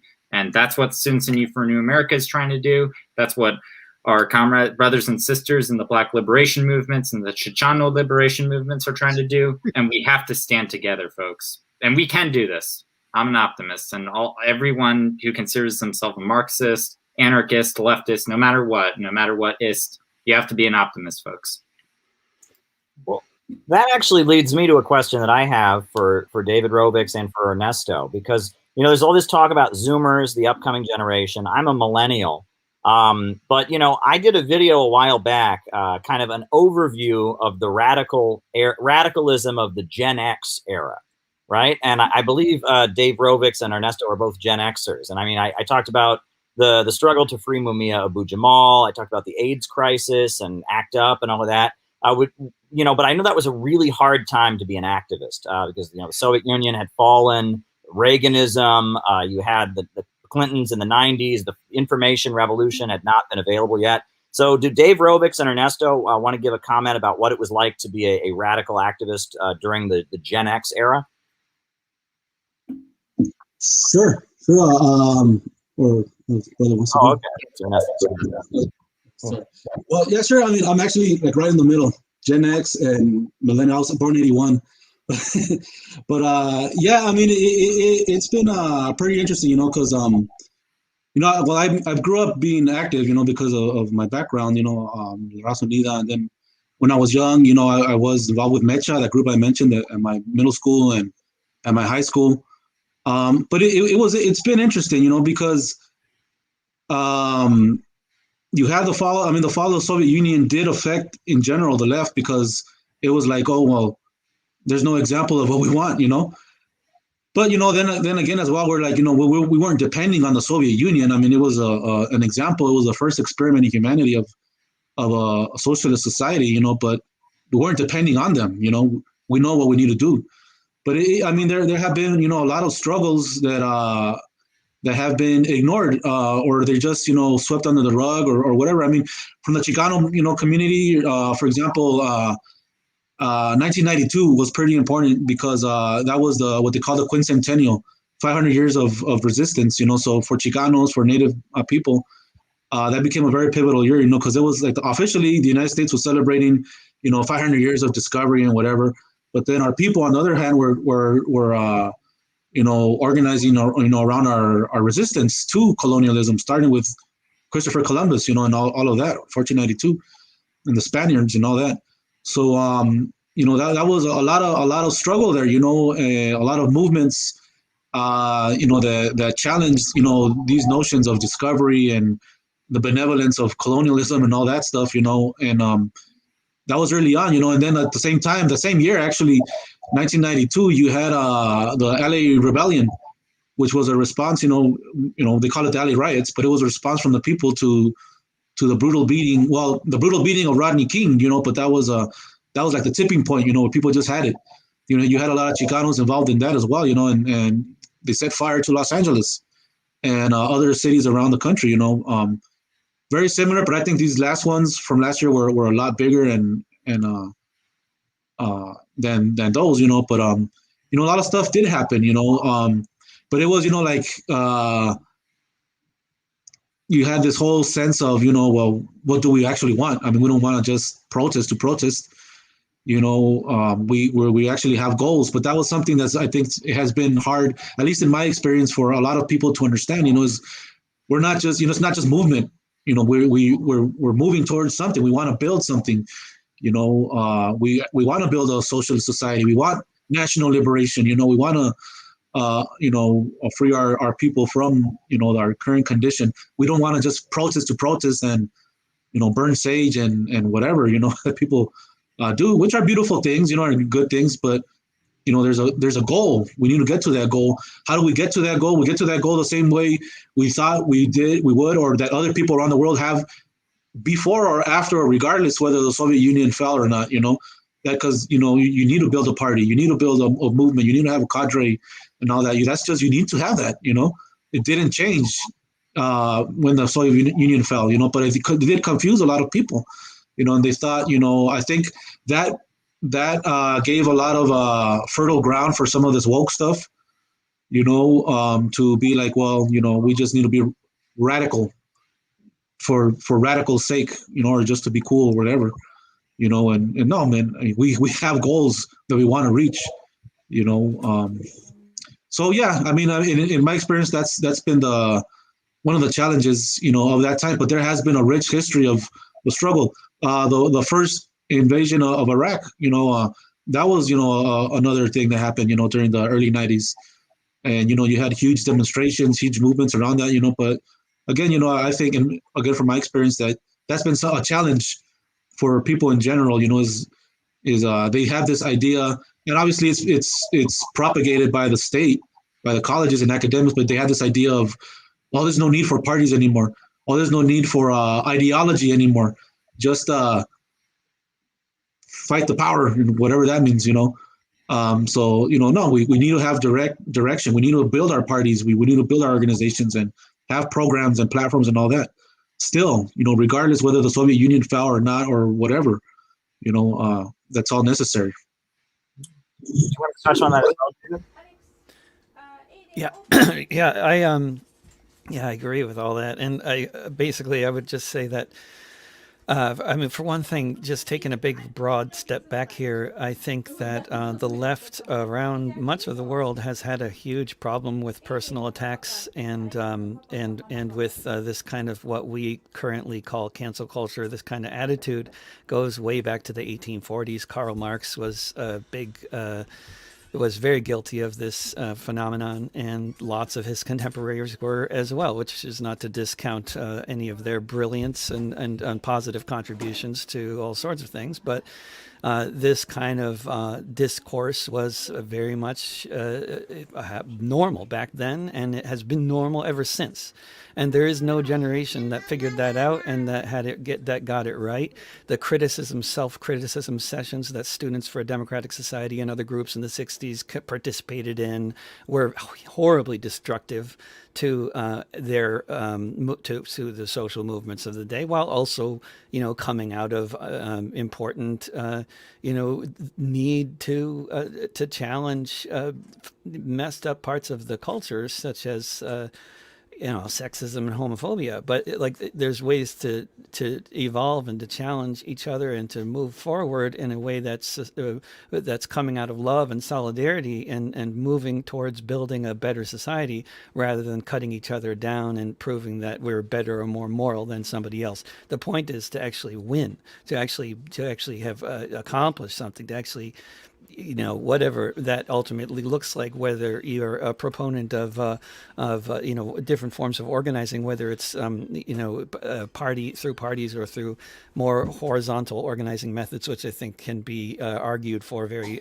powerfully from the WTO protests in Seattle to the Zapatista uprising, and there's a lot of history for very good horizontal forms of organizing and lots of other forms of organizing. And there is no generation in the world where there wasn't resistance happening here and around the world. There's been really huge differences in terms of how the media covers stuff, and that's been very interesting. I was born in 1967, so I'm Generation X. So I've been paying close attention to the mainstream and progressive and right-wing media since I was 12. So I started reading, basically, a wide spectrum of print and other forms of media when I was 12. And I guess how long ago was that now? A while ago. So, what I've seen happen is it has been what's been especially notable is in terms of media coverage is how journalism gets more and more short form, less and less informative. There's fewer and fewer actual reporters. All the radio news departments that used to exist don't exist anymore. There's just so much less in the way of any kind of real funded journalism going on, and that's had a big impact. But also, in addition to that, there's just been they didn't used to cover. There used to be a lot of journalists, but they totally ignored the left. They were under orders. They would be covering the protests, and then there would be nothing in the media. So you'd see the journalists around, and what they were doing, I don't know, because there'd be no coverage at all. And that changed at different times. That changed. Occupy Wall Street got so much press when Cindy Sheehan occupied Crawford in Texas in 2005. That got so much press. Every protest against Trump got so much press, but here in Portland, you can have 12 people protesting against Trump or protesting against police, and it'll get blanket coverage. At least it did for years. But then if you protest, if you have a protest against gentrification or around the fact that the rent has doubled in this town and that sort of thing, no media, so. this is strategic on the part of the media, and that's some of the things that have changed a lot over time. But in terms of people protesting, in terms of stuff happening, I mean, the 1980s, which is largely thought of as a time of not much happening in this country. I mean, you had tens of thousands of people surround the CIA building. You had thousands of people getting arrested at anti-nuclear protests all over the country. You had thousands of people getting arrested protesting against the interventions at the wars in Central America that the United States was funding and arming and everything else, training. You had the sanctuary movement. You had loads of refugees from Central America being housed and through solidarity in a lot of stuff, the sanctuary movement, what that was all about. There's a lot going on. And then globally, of course, we're talking about the globe here, our generation. When we talk about generations, whatever that means, it's basically a meaningless concept historically. I don't think it has much relevance really, but basically in the 80s, throughout East Asia, there were rebellions going on, and they were totally related to each other. The Tiananmen Square uprising in China, the uprising in South Korea, the uprising in Burma, these were all related, and we're talking about, they can't boil it all down necessarily to one thing, but it's basically, this is the resistance. This is people, the have-nots fighting against the haves. This is movements towards a truly egalitarian democratic society against, truly democratic societies against generally, authoritarianism in different forms. In Europe, the movement, it was huge, and it took the form more around. I mean, the autonomous movement took, and the anti-nuclear movement in places like Germany and Italy and Denmark were huge also as well at the time. You could have tens of thousands of people marching through the center of Hamburg, against gentrification, and the fact that there is rent control and still affordable housing throughout Europe today is a direct consequence of those movements. So there's my 2 cents on the 80s. We got a few super chat questions here, so I'll put Dust James on, and then Dust James can read them off and see if you have an answer. Yes. Next super chat from Dylan Digby. Cancel culture equals weaponized alienation. Thoughts? Anybody on the panel like to speak? David Rovix? I just would say I like that. Weaponized alienation, I like it. I mean, because it is very much an largely internet phenomenon. We're talking about, as Max was saying, I think for sure, we're talking about really lonely people with no friends. A lot of them, if they're not bots or agents or provocateurs working for some intelligence agency, if they're real people, I think they are largely really profoundly alienated people who really need to get a life and turn off their computers and go outside. But not to put flyers around my neighborhood calling me a Holocaust denier. Ernesto? Yeah, that's it's interesting, because I was thinking about how it was compared as well to the McCarthy era, but only this time is it's exactly that, it's alienation. So we're doing it to ourselves basically. They got the people to call out ourselves and cancel each other. It's not directly the state. I mean, obviously we believe there's forces behind it, but they got the people to do it to themselves. So yeah, I mean, it's interesting how that's played out. But yeah, they should turn off their computer. Looks like we have a super chat from my good comrade David Fox. On my channel on Dust James, Anti-Imperialist America, we do a weekly telecast news show and study. Good friend from Australia, David Fox. And his question is, also, we have the massive anti-capitalist mobilizations against the WEF and free trade agreements in the late 90s and early 2000s. Remember Seattle and Melbourne. This is obviously for David Rovix. this question? Melbourne was September 11th, 2000. And when September 11th, 2001 came around, the first thing I thought was, oh, it's the anniversary of the 1973 coup in Chile, which, of course, Democracy Now! Was doing a piece on at that time. And it's the anniversary of the protests in Melbourne, which were very successful in shutting down those free trade meetings. There were protests going on all over the world. The global justice movement was very much a global movement. I was very much involved, and very much involved globally, just because I was. I mean, I don't know, it's too much of an explanation for that, but basically it was a global movement. It was very much happening in the 90s. I would say it really, if you were to say what was the real kickoff point of it, it was January 1st, 1994, when the Zapatista uprising happened in Chiapas, Mexico. And the ideas and the economic and political and analysis coming out of the Zapatistas spread like wildfire around the world and became very influential in lots of different ways. But they were also paired with the kind of analysis that a lot of us in the U.S. especially and really around the world, were getting from people like Noam Chomsky and others who were analyzing the rise of the massive, financial capital class and all these free trade agreements and globalization of corporate exploitation and all this. And there was a movement that was clearly opposing this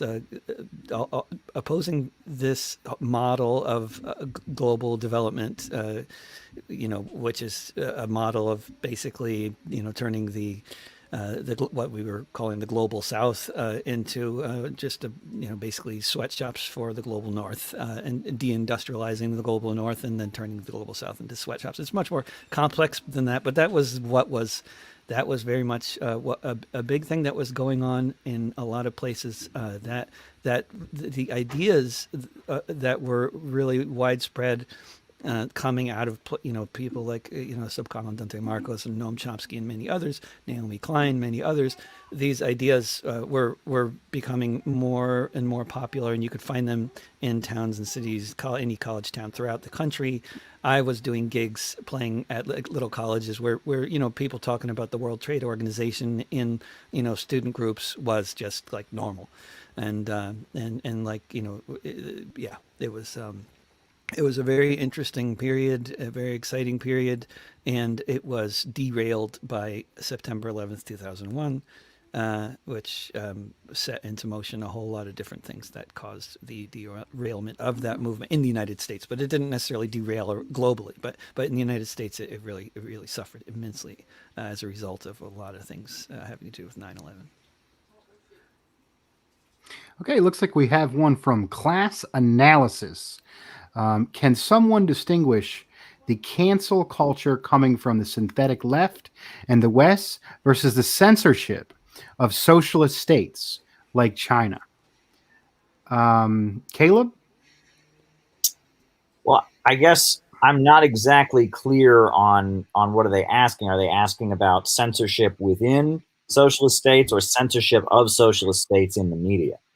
Because I think the viewpoint, the perspective we get on what goes on in socialist countries is often very, very much censored. And that fits in with some of this cancel culture. Look, a lot of people have questions about some of the reporting and some of the allegations that we hear in the U.S. media about various socialist states. There are a lot of things that, that turn out to not fit the narrative that we get in Western media. But part of this cancel culture, and one of the phrases that's been thrown at me, is that I'm a quote unquote genocide denier. Well, I don't deny that there are things going on with Uyghurs that may not be good, but I don't accept the overall standard, China is Satan narrative we get in US media, right? And that part of this cancel culture is you're expected, if CNN and Fox News say it about China or about the Soviet Union or about Russia or about Cuba or about Venezuela, you have to repeat it as true. And we know that they have lied about these countries many, many times throughout history.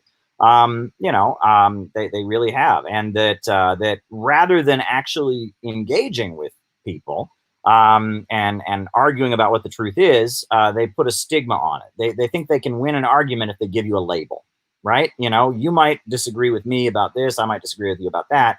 But rather than argue about what's true, we're going to stamp a label on you. You said this, and that makes you a this. And anyone who is a that is therefore is toxic and evil and should just go away. Let's argue about facts. You know, Gray Zone has done some very good reporting about the Uyghurs and how, you know, some of the people like Adrian Zenz, this right-wing pastor, who's the main source for all of these allegations about Uyghurs in China, is not particularly credible. You know, I've been to the Islamic Republic of Iran, and I want to give a shout out to Miss Madonna, who's in the chat. She spoke at a previous web conference. We have friends from Iran who are watching. You know, Iran is an anti-imperialist country, and I learned when I was in Iran that what most Americans believe about Iran is actually true about Saudi Arabia. You know, in Iran, they have a constitution, they have elections, you know, they have women that are brigadier generals in the military, they have women in parliament. Meanwhile, U.S. aligned Saudi Arabia is where women just recently got the right to drive cars. And it's U.S. aligned Saudi Arabia that is cutting people's heads off in public. But again, often when I bring these things up in the United States and I say, well, you know, Iran has its problems, just like China, just like Venezuela, just like other countries. But what you're saying about Iran is not true. Rather than arguing with me about what is actually true, people say, aha, you're an apologist for Iran. I've canceled you. I put this label on your head. And it's simply not true. You know, there is one story that was widely circulated in Western media, for example. And I've had this argument with many people. But, you know, it was widely circulated. I remember when I was in college, there was even a poster put up, and it had a picture of two men hanging. And it said, you know, the reason that Ahmadinejad says there's no gay people in Iran is because they kill them all. Well, those two men were hanged for raping a 13-year-old boy at knife point. Now, I don't personally believe in the death penalty, but there's a big difference between the death penalty for rape of a minor and being gay. And that if you read the New York Times, you know, they don't execute people for being gay in Iran. That is not true, right? That doesn't happen. Okay. But you know, I've had this argument with many people. I pointed them towards the New York Times article and other things. I pointed them toward the facts that these two guys were hanged for rape of a minor. You know, and instead of actually engaging with me about what actually goes on in Iran, I get, you're an apologist. And it's a way to just shut down the conversation, and that you don't win an argument. This is called ad hominem. This is a classic logical fallacy, right? That by accusing the arguer of being something, you haven't won the argument, right? Like evil people that are awful and toxic and horrible can sometimes say true things. You know, a broken clock is right twice a day. So by you know, saying, well, you're an Iran apologist or you're a China apologist, you haven't won the argument. But you simply, you know, canceling me or canceling somebody else who defends a socialist or anti-imperialist country doesn't actually win the argument. But it's about a way to avoid actually having the real argument about what is going on and what isn't.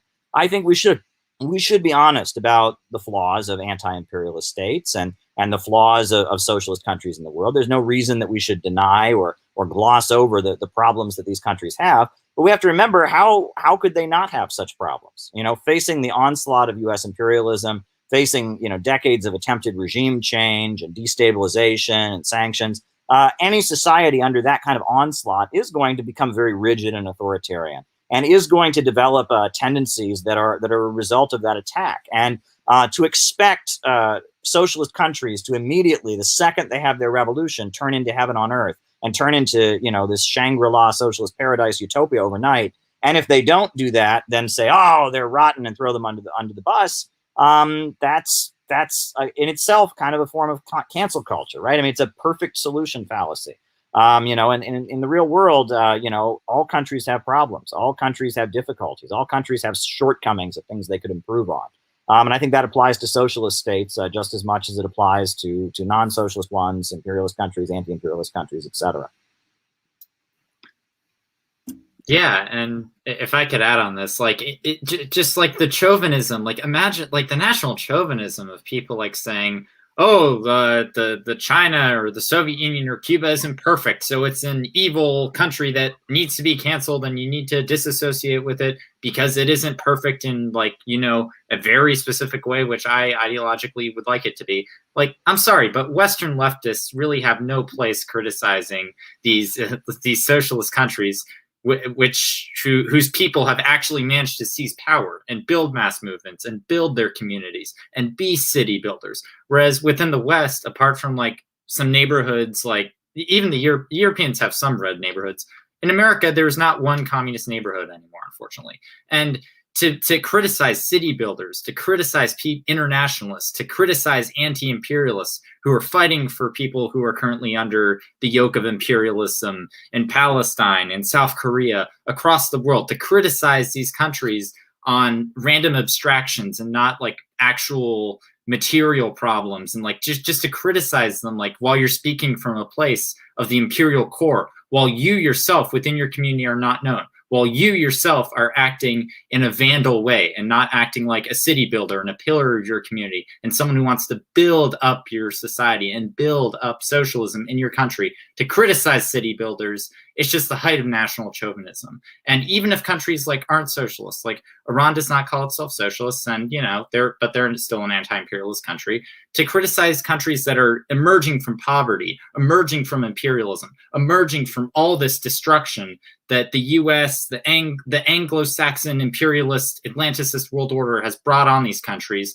to criticize them like baselessly and just like completely cancel them, it is the height of national chauvinism. And it's not internationalist, it's petty, and it's incredibly sectarian, and it's vandal type behavior. And we are city builders, not vandals here.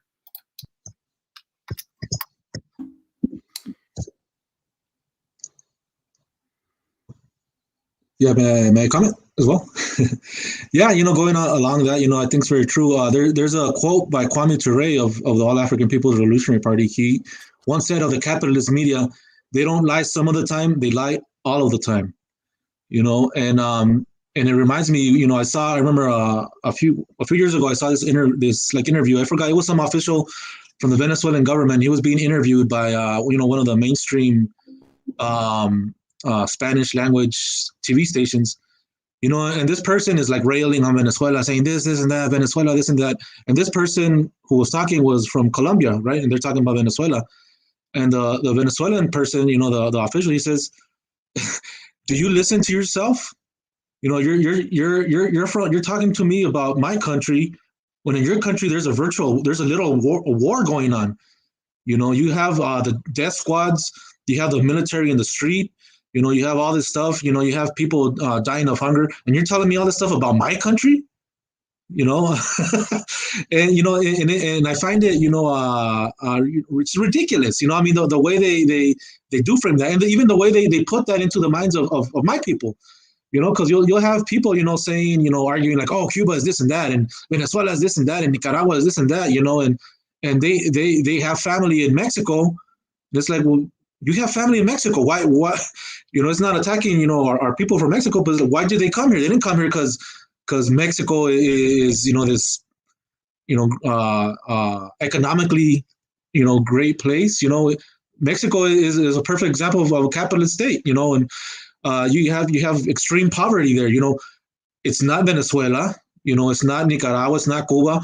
It's Mexico or Guatemala or Salvador or all these other countries, the majority of Latin America, Haiti, look at Haiti. When do they ever talk about Haiti the way they talk about Cuba? They never do that, and then they make it seem as if, all this terrible stuff that happens in these countries is like some natural phenomena. People are starving to death, that's part of it, but then when they talk about, some little issue in Cuba or Venezuela, oh, look at it, that's the government doing that. That's Fidel Castro's ghost purposely coming out and keeping food from people's mouths.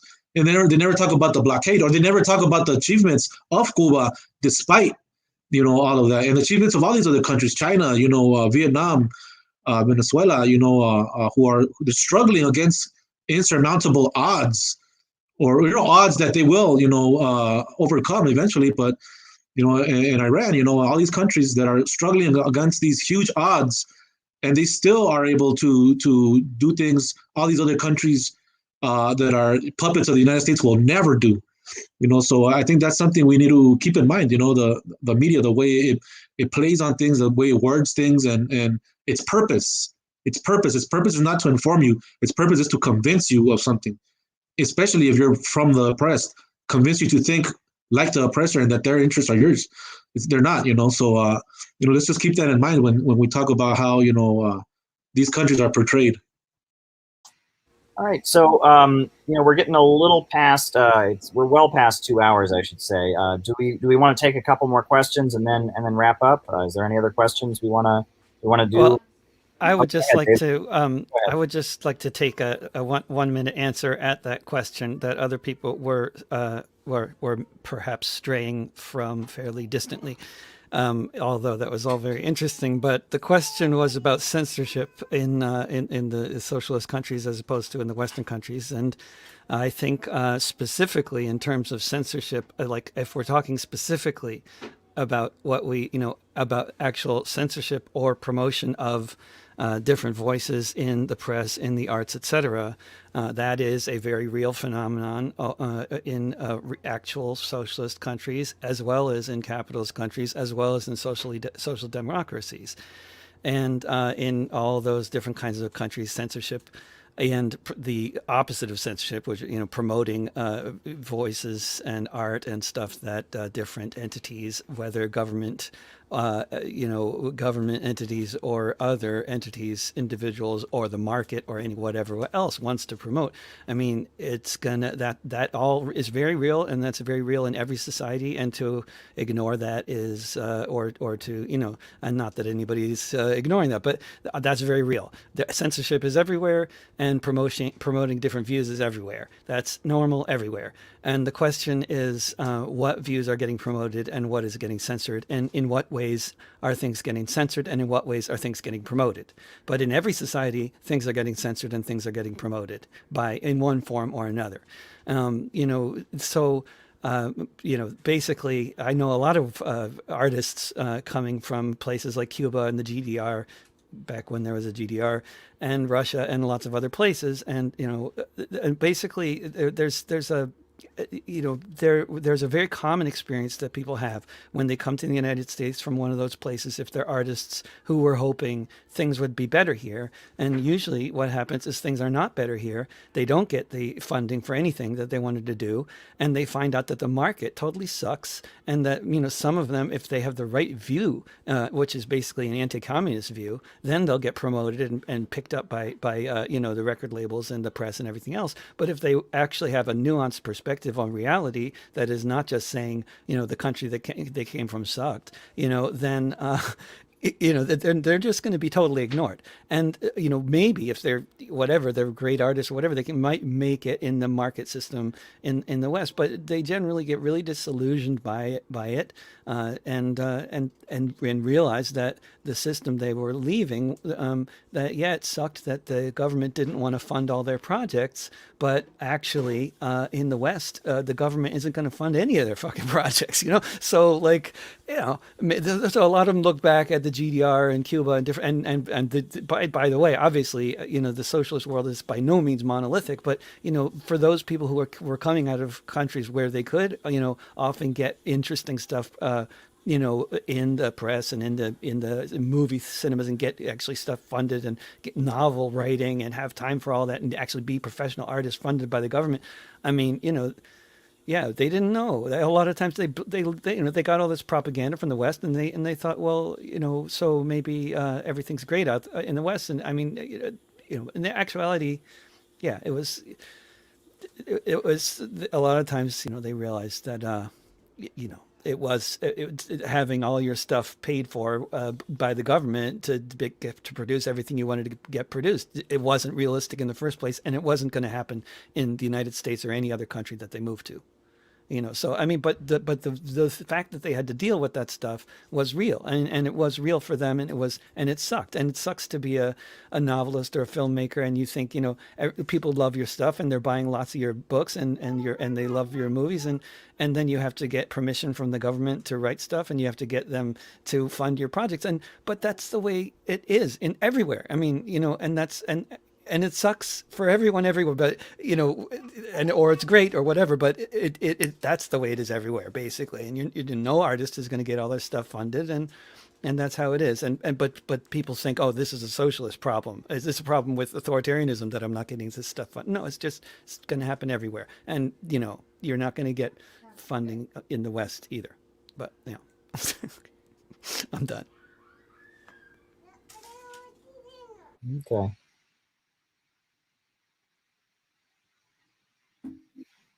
All right. I think if there's no more questions, it'd be a good place to end it.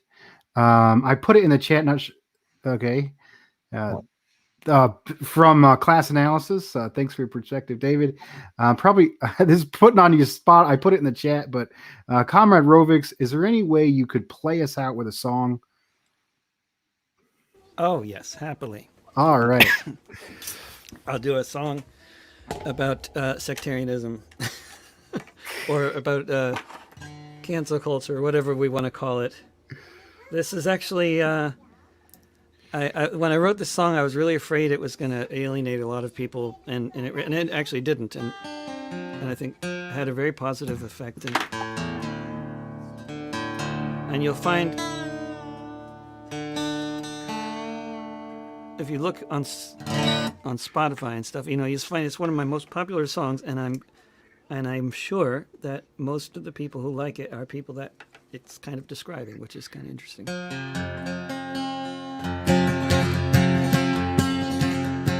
I don't drive a car because they run on gas, but if I did, it'd run on biomass. I ride a bike, or sometimes they skateboard, so fuck off all you drivers and your yuppie hordes sitting all day in the traffic queues. I'm a better anarchist than you. I don't eat meat, I just live on moldy chives or the donuts that I found in last week's dumpster dives. Look, you people in that restaurant, I think you are so sad when you could have been eating bagels like the ones that I just had. I think it is a shame, all the bourgeois things you do. I'm a better anarchist than you. I don't wear leather, and I like my clothes in black, and I made a really cool hammock from a moldy coffee sack. I like to hop on freight trains, I think that is so cool. It's so much funner doing this than being stuck in school. I can't believe you're wearing those brand new shiny shoes. I'm a better anarchist than you. I don't have sex, and there will be no sequel because heterosexual relationships are inherently unequal. I'll just keep on moshing to Anti-Flag and Clash until there are no differences in gender, race, or class. All you brainwashed breeders, you just haven't got a clue. I'm a better anarchist than you. I don't believe in leaders, I think consensus is the key. I don't believe in stupid notions like representative democracy.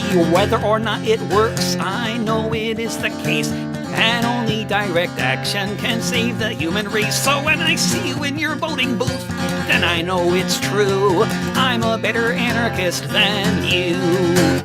I am not a pacifist, I like throwing bricks, and when the cops have caught me and I've taken a few licks, I always feel lucky if I get a bloody nose, because I feel so militant and everybody knows.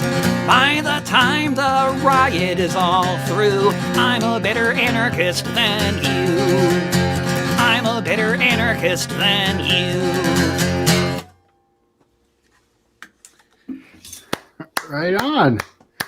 Well, thanks everyone for coming to Center for Political Innovation. Cancel this webinar. Thank you.